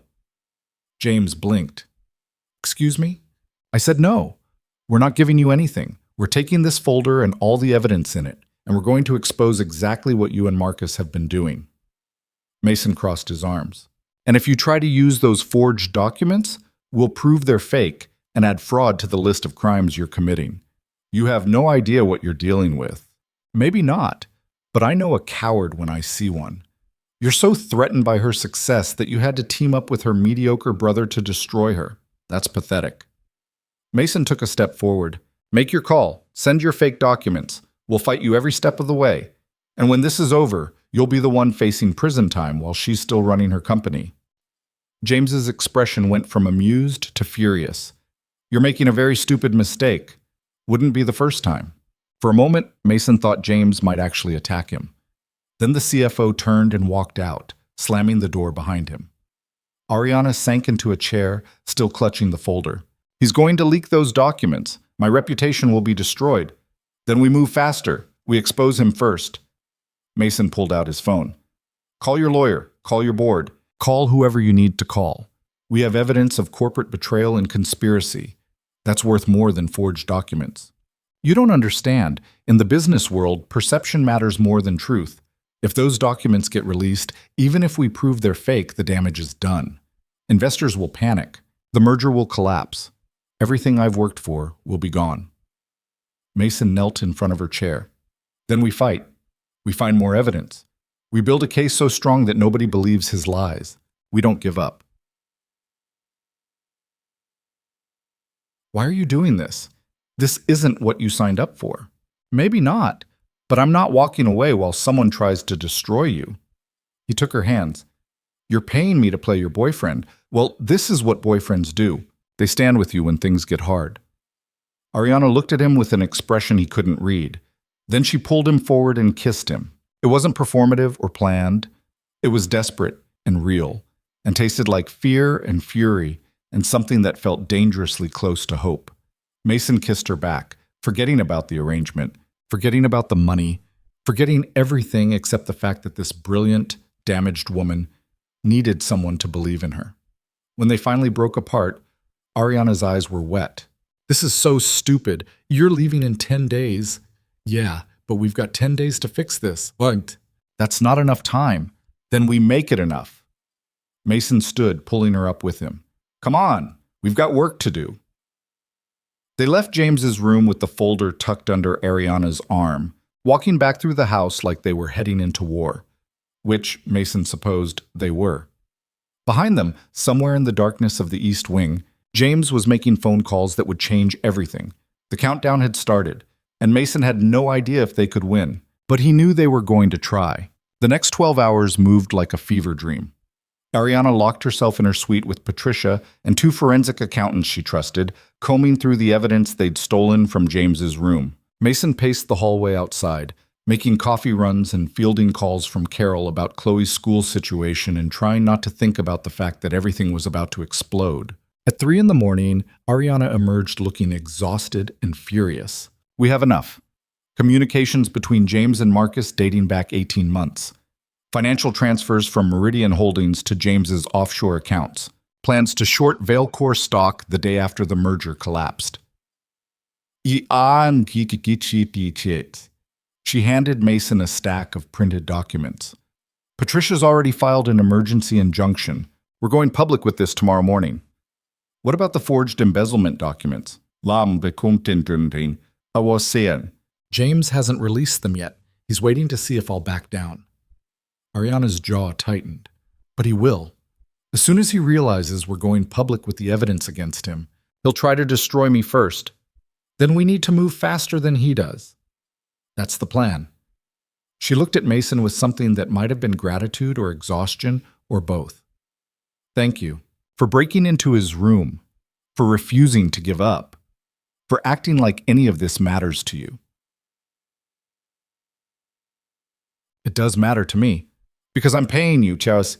No, because you matter to me. The words came out before Mason could stop them. The money was important at the start, but somewhere along the way this stopped being about the contract and started being about— he struggled to find words that wouldn't sound insane. About wanting you to win, about caring what happens to you after I leave. Ariana stared at him. Mason, I know. I know this ends in a week. I know I'm just the construction worker you hired to play pretend. But that kiss earlier wasn't fake. At least not for me, and I think it wasn't fake for you either. This is a terrible idea. Probably, but I'm tired of pretending I don't feel something. Mason stepped closer. When this is over, when you've exposed James and Marcus and saved your company, we should talk about what happens next, if anything. There can't be anything next. We're from completely different worlds. So what? People bridge gaps all the time. Not gaps this big. Ariana's voice cracked slightly. You have a daughter who needs stability. I have a company that demands everything I have. There's no room for whatever this is. Then we make room. You're being naive, maybe. Or maybe you're being scared. Mason touched her face, gentle, despite the frustration building in his chest. I'm not asking you to marry me or move in together or make some huge commitment. I'm just asking if we can see where this goes. After the contract ends, after the performance stops, just two people figuring out if what we feel is real. Ariana leaned into his touch for just a moment, then she pulled away. Ask me again after tomorrow, after we survive what's coming. Is that a yes? It's a maybe. She managed a small smile, which is more than I've given anyone in 5 years. At 7 a.m., everything started moving at once. Patricia released the evidence to Vailcor's board of directors with a formal complaint against James and a request for immediate termination. Ariana called an emergency meeting with the Titan Industries representatives. Richard assembled every major investor in the library for what he called a family matter of utmost urgency. And James made his move. By 8:30, the forged embezzlement documents were everywhere, sent to major news outlets, financial blogs, business networks. Within minutes, headlines started appearing. Tech CEO accused of embezzlement. Vailcor founder's daughter under investigation. Merger in jeopardy as financial crimes emerge. Mason watched Ariana's face as she read the news on her phone. She went pale, then red, then settled into something cold and dangerous. He's trying to destroy me before I can destroy him. But we have proof these are faked, Mason said. Proof takes time to verify. Accusations spread instantly. She looked around the library at the assembled investors, at her father's grim expression, at her mother's horrified face. By the time we prove these documents are forged, the damage will be done. Then we don't wait for verification. Mason turned to address the room full of wealthy, powerful people who'd been judging him since he arrived. How many of you have worked with Ariana directly? Not through intermediaries, not through reports. Actually worked with her. A few hands went up, maybe 6 out of 20 people. And in that time, did any of you, even once, see her act dishonestly? Cut corners? Do anything that suggested she'd steal from her own company?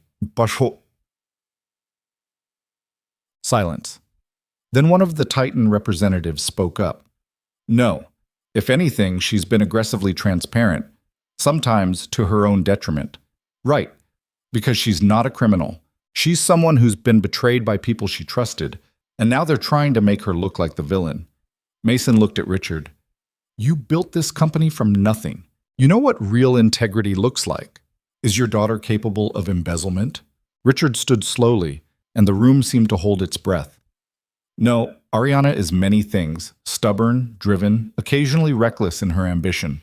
But dishonest? Never. If she tells you something, you can take it to the bank. He looked at his daughter. I should have said that more often. Should have defended you more publicly. I'm sorry. Ariana's eyes went wet, but she didn't let the tears fall. Thank you. However, Richard continued, apologies don't solve the immediate problem. These accusations are public now. We need a response that's equally public and equally immediate. I'm calling a press conference, Ariana said. Today, noon, I'll present the evidence against James and Marcus. I'll prove the embezzlement documents are forgeries, and I'll make it clear that anyone trying to destroy Veilcore will fail. She looked around the room. I need all of you there. United front. Show the world that my investors and partners believe in me. You'll have it, one of the investors said. Others nodded agreement. The Titan representative who'd spoken earlier cleared his throat. Ms. Vale, I'll be frank. The situation is messy. If the merger proceeds, Titan will be associated with all this drama. That's not ideal. No, it's not. But drama fades. Good business partnerships last. Ariana's voice was steady. I'm not asking you to ignore the mess. I'm asking you to look at the fundamentals. Veilcore is a solid company with strong growth potential. This betrayal doesn't change that. If anything, it proves that people will go to extreme lengths to destroy us because we're a threat. Or it proves your judgment in hiring is questionable. Maybe, but I'm learning, and I'm ruthless about cutting out cancer once I find it. She met his gaze. The question is whether Titan wants to be part of Veilcore's future, or whether you're too afraid of short-term PR problems to see long-term value. The representative smiled slightly. You're very aggressive for someone whose reputation is currently being destroyed online. I'm aggressive because I have nothing left to lose, which makes me either very dangerous or very valuable, depending on your perspective. We'll attend your press conference. See how you handle it. He stood. But Ms. Vale, you'd better be brilliant. After the room cleared, Mason found Ariana standing by the window, staring out at snow that had started falling again. She looked small and alone, despite everything she'd just accomplished. Hey, you okay? No, I'm terrified. She didn't turn around. What if I'm not brilliant? What if I go out there and people don't believe me? What if James has more ammunition I don't know about? Then you fight through it, like you've been fighting through everything else. Mason stood beside her. You're one of the strongest people I've ever met. And I've met guys who carry 200-pound beams up 6 flights of stairs without breaking a sweat. That got a small laugh. Comparing me to construction workers. Very romantic. I'm not good at romance, but I'm good at recognizing strength when I see it. He touched her hand. You're going to be okay. We're going to make sure of it. The press conference was set up in the estate's ballroom, which apparently was large enough to hold 50 journalists, cameras, and various media personnel.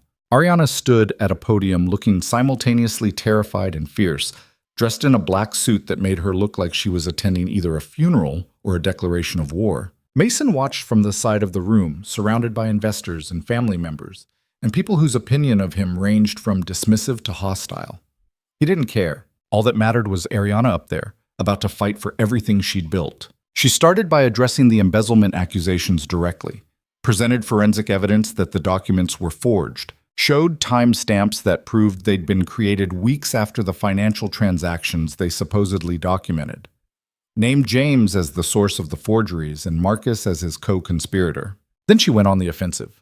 For 18 months, my CFO and my brother have been actively working to destroy the company I've spent my adult life building. They leaked confidential information. They manipulated stock prices. They created false evidence to frame me for crimes I never committed.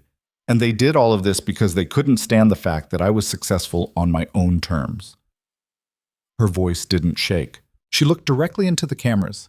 I trusted both of them completely. And that trust was weaponized against me. But here's what they didn't understand. I didn't build Veilcore on trust alone. I built it on solid fundamentals, on innovation, on relationships with people who actually believe in what we're doing. So while their betrayal hurt, it didn't destroy me. It just made me stronger. She went on for 20 more minutes, answering questions with precision, never losing her composure, systematically dismantling every accusation that had been thrown at her. By the end, even the most skeptical journalists seemed convinced. As the press conference wrapped up, Marcus appeared at the back of the room. He looked haggard, furious, Nothing like the smirking trust fund kid from a week ago. You're destroying my career, Ted, he said loudly enough that several cameras turned toward him. Over what? A business disagreement? You're so threatened by me that you'd publicly humiliate your own brother? This isn't about being threatened. This is about holding you accountable for corporate fraud. Ariana's voice was ice. You're not my brother right now. You're a criminal who tried to destroy my company for profit. I'm family. Family doesn't betray family. You made a choice. Now live with the consequences. Marcus looked like he wanted to argue further, but security was already moving toward him. He left, but not before shooting Ariana a look of pure hatred. In the chaos that followed, journalists shouting questions, investors clustering to discuss next steps, Titan representatives having urgent conversations. Mason slipped out of the ballroom. He needed air, needed to process what he'd just witnessed. He found himself in the conservatory where this had all started. Snow fell outside the glass walls, peaceful and quiet, completely at odds with the storm happening inside. His phone rang. Chloe's number. Hey, princess. Daddy, are you famous? She sounded breathless with excitement. Grandma Carol showed me the news and you were in the background, like actually on TV. Mason laughed despite everything. I'm not famous. I was just standing there. But you were on TV. That's so cool. She paused. Is your job finished soon? Can you come home? Yeah, a couple more days. Then I'll be home and we'll get that expensive pizza, remember? And watch the princess movie? And watch every princess movie ever made. Mason felt his throat tighten. I miss you, sweetheart. I miss you too. But I'm proud of you. Grandma said you're helping someone important do important things. I'm trying. That's all anyone can do, right? Try their best. After they hung up, Mason sat in the quiet conservatory and thought about the past week. About how he'd come here desperate and broke, willing to sell 2 weeks of his life to a stranger. About how that stranger had become someone he actually cared about. About how complicated everything had gotten when feelings got involved. The door opened. Ariana stood there still in her press conference suit, looking exhausted and relieved, and something else Mason couldn't quite identify. It's over. The board terminated James immediately. Marcus is being investigated. Titan agreed to proceed with the merger on our original terms. She crossed to where Mason sat. We won. You won. I just stood there looking supportive. You did more than that. You believed in me when I didn't believe in myself. She sat beside him. The fake boyfriend turned out to be the most real thing in my life. About that. Mason turned to face her. You said to ask again after we survived, so I'm asking. What happens now? After I go back to Queens, and you go back to running your empire? Ariana was quiet for a long moment. I don't know. I'm not good at relationships. I work 100-hour weeks. I'm emotionally unavailable and controlling, and I have trust issues that would require years of therapy to unpack. Okay? Okay, that's it? I just listed all my flaws, and you're okay with that? I have a 7-year-old daughter who punches kids at school. I work 2 jobs, and I'm still broke most of the time. I live in an apartment with a ceiling stain shaped like South America, and I wear a dead man's suit to formal dinners. Mason took her hand. We're both disasters, but maybe we're compatible disasters. This is insane. Yeah, but the whole week has been insane. Might as well keep the streak going. He smiled. I'm not asking for perfect. I'm just asking for honest. Can you do that? I can try. Ariana's voice was small, but I'm scared of getting close to someone, of needing someone, of what happens if this doesn't work. Then we'll figure it out together, or we'll fail together. Either way, at least we tried. Mason stood, pulling her up with him. Come home with me tomorrow. Meet Chloe. See my actual life. Not the version where I'm playing a role. And then decide if you still want to try this. Tomorrow? Ariana looked panicked. I have meetings. You have a company that will survive one day without you. And you have a chance to see if what we feel is real or just adrenaline and proximity. He touched her face. One day. That's all I'm asking. She leaned into his touch, and Mason could see her walls crumbling. One day.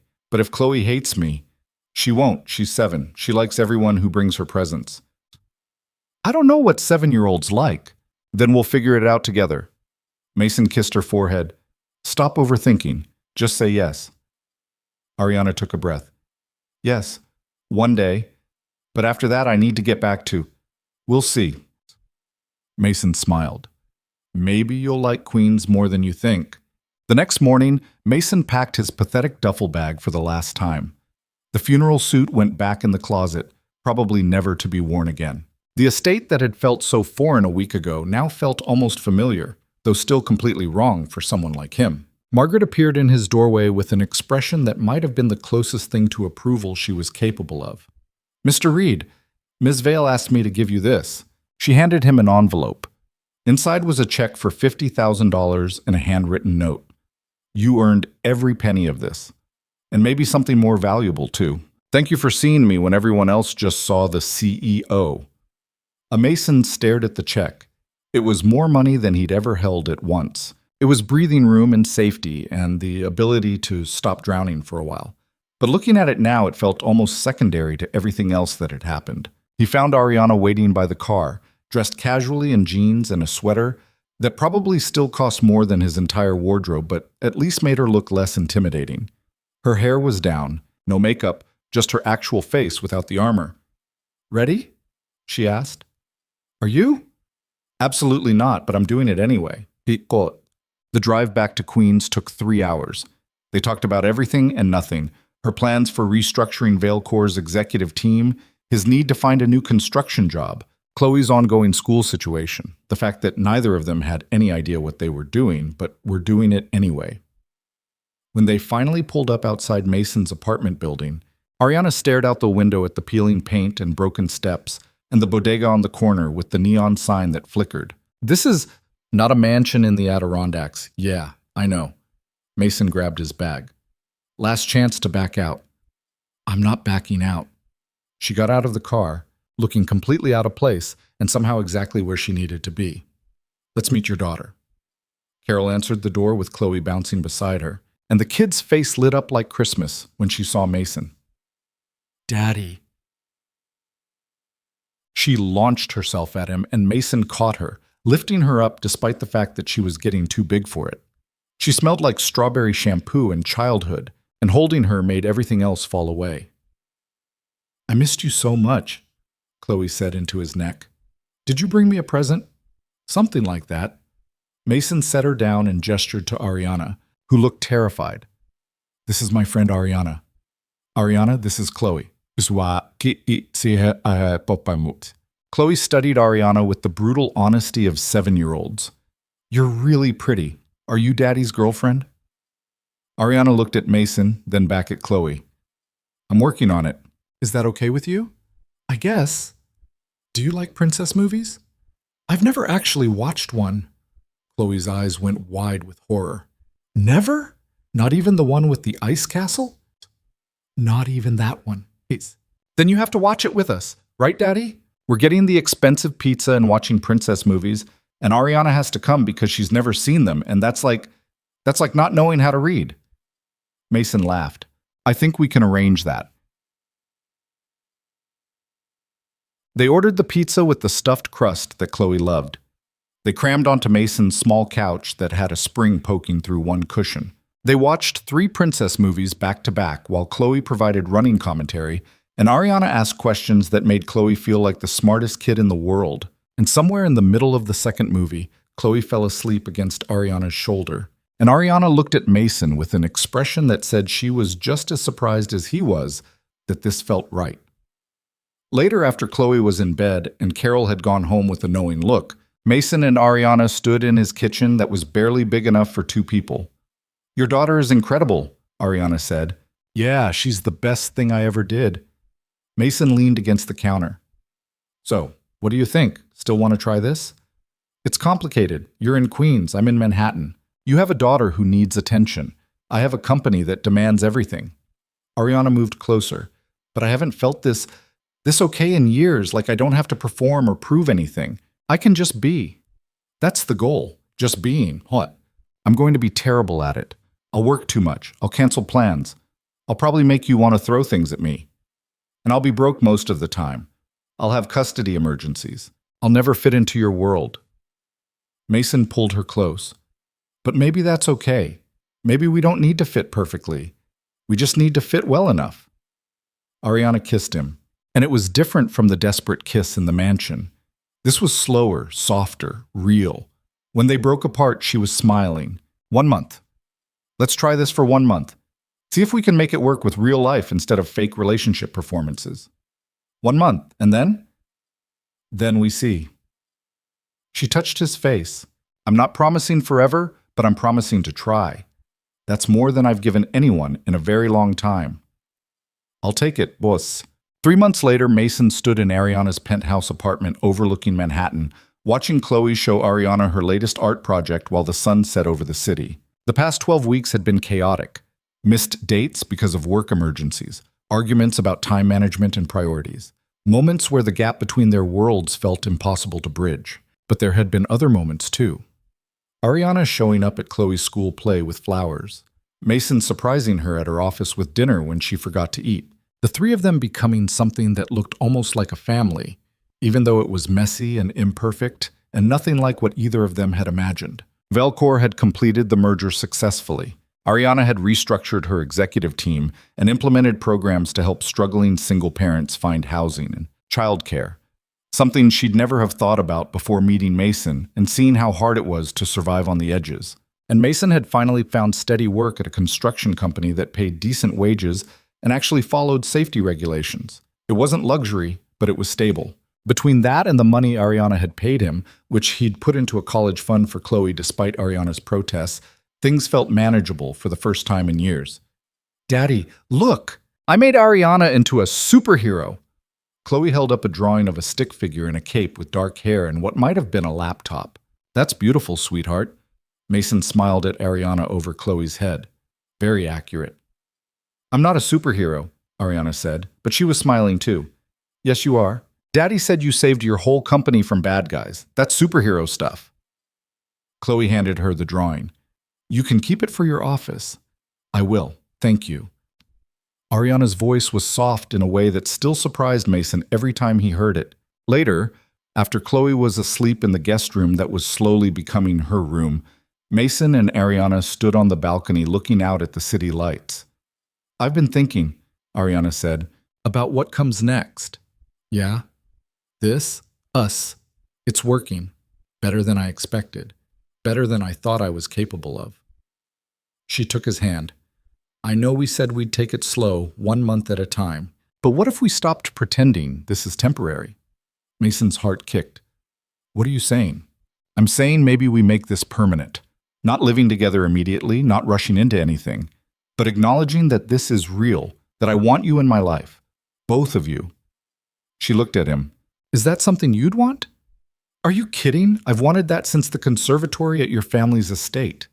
Mason pulled her close. But I need to know you're sure. Because Chloe's already attached to you. If you change your mind, I won't. I'm terrible at a lot of things, but I'm good at commitment once I make it. Ariana smiled. I spent my whole adult life thinking I had to choose between success and connection. That I couldn't have both. But you've shown me that's not true. I can have my company, and I can have this. I just have to stop being so afraid. You're one of the bravest people I know. No, I'm terrified constantly, but I'm learning that being brave doesn't mean not being scared. It means doing things anyway. She kissed him. So yes, I want this to be permanent. I want to figure out how to make your world and my world into our world. Mason thought about the journey that had brought them here. How he'd started as a desperate construction worker willing to sell 2 weeks for money. How she'd started as an Ice Queen CEO, using people as shields against her own family. How they'd both been so convinced they had to face their struggles alone. But here was the truth. Nobody told you when you were drowning. Sometimes the person who saved you wasn't the one you expected. Sometimes it was the stranger who saw you when everyone else looked away. Sometimes it was the fake relationship that turned real because both people were brave enough to drop their armor and just be human. Life didn't get perfect after that. Ariana still worked too much. Mason still struggled with money sometimes. Chloe still had hard days dealing with her mother's absence. But they had each other now, and that made the hard days manageable. 6 months after the retreat, Ariana launched her initiative to support single parents through Veilcore's foundation. It provided housing assistance, childcare stipends, medical coverage, and job training to people like Mason, people who were trying so hard to hold everything together but kept slipping through the cracks. She named it the Emma Reed Initiative, after the woman she'd never met but whose loss had shaped the man she loved. At the launch event, with Chloe sitting front row and Mason standing beside her, Ariana gave a speech about second chances and human connection and the fact that success meant nothing if you had nobody to share it with. "I built an empire by keeping people at arm's length," she said, "by treating emotions as weaknesses and relationships as liabilities. And I was miserable, successful and wealthy, and absolutely miserable. It took a construction worker with a 7-year-old daughter to show me that the real measure of success isn't your net worth or your company's stock price. It's whether you're living a life that means something, whether you're connected to people who matter, whether you're brave enough to let someone see you, really see you, without all the armor." She looked directly at Mason. "I'm still learning how to do that. Still learning how to be vulnerable and honest and open, but I'm trying. Because the alternative, going back to that empty penthouse and that isolated existence, that's not living. That's just surviving with better furniture." The applause was thunderous, but Mason only heard Chloe beside him whispering, "That's Daddy she's talking about, right? She loves Daddy." "Yeah, Princess, I think she does." "Good. Because I love her too, even if she still doesn't know all the princess movies." 1 year after the retreat, on a quiet Sunday in Ariana's penthouse with snow falling outside, Mason asked her a question. "Do you ever regret it? Hiring me instead of finding someone real?" Ariana looked up from her laptop, where she was reviewing merger documents. "You are someone real. That's the whole point. You know what I mean. If you'd actually looked for a real relationship instead of paying someone to fake one, I would have found another ambitious professional who wanted to use me for connections, or another intimidated guy who resented my success. I would have kept my walls up and stayed safe and alone." She closed the laptop. "Hiring you was the best stupid decision I ever made, because it forced me to see that relationships don't have to be perfect to be worth it. They just have to be honest." Mason crossed to her, pulling her up from the couch. "Dance with me." "There's no music, that. So, we'll make our own." They swayed in the quiet apartment while Chloe slept down the hall, while snow fell on Manhattan, while the world outside kept spinning. And for the first time in both their lives, neither felt like they were drowning. They'd both spent years believing that love was a luxury they couldn't afford. Ariana because of her drive for control, Mason because of his crushing responsibilities. But they'd learned something that changed everything. Love wasn't a luxury, it was oxygen. It was the thing that made survival into actual living. And yeah, it was messy, it was complicated. It required constant negotiation between Ariana's demanding career and Mason's single-parent schedule. But it was real. And real, Mason had learned, was worth more than any amount of money someone could pay him. "Hey," Ariana said against his shoulder. "Thank you." "For what?" "For seeing me. For not giving up. For showing me that I could have everything I wanted if I was brave enough to actually want it." She pulled back to look at him. "You changed my life." "You changed mine too." Turned out being a fake boyfriend was excellent career training for being a real one. She laughed, and it was the best sound he'd ever heard. Outside, the city glowed with a million lights, a million stories, a million people all trying to figure out how to survive and connect and matter. Mason and Ariana were just two of those stories, two people who'd found each other by accident and stayed by choice. The construction worker and the CEO, the single father and the ice queen, the man who had nothing and the woman who had everything. Together, they'd learned the most important lesson of all, that you could build the biggest empire in the world, but if you had nobody waiting for you at home, you'd built nothing that mattered. And that sometimes the person who saved you wasn't the one who had all the answers. It was the one who was willing to figure out the questions together. In the end, that was what love was. Not perfection, not ease, not some fairy tale where everything worked out smoothly. It was two broken people deciding they were better broken together than separately whole. It was choosing each other every day, even when it was hard. It was building something real in a world that often rewarded the fake. And sometimes, Just sometimes, it was a fake relationship that turned real because both people were brave enough to let it. That was worth more than any contract could ever promise. That was everything.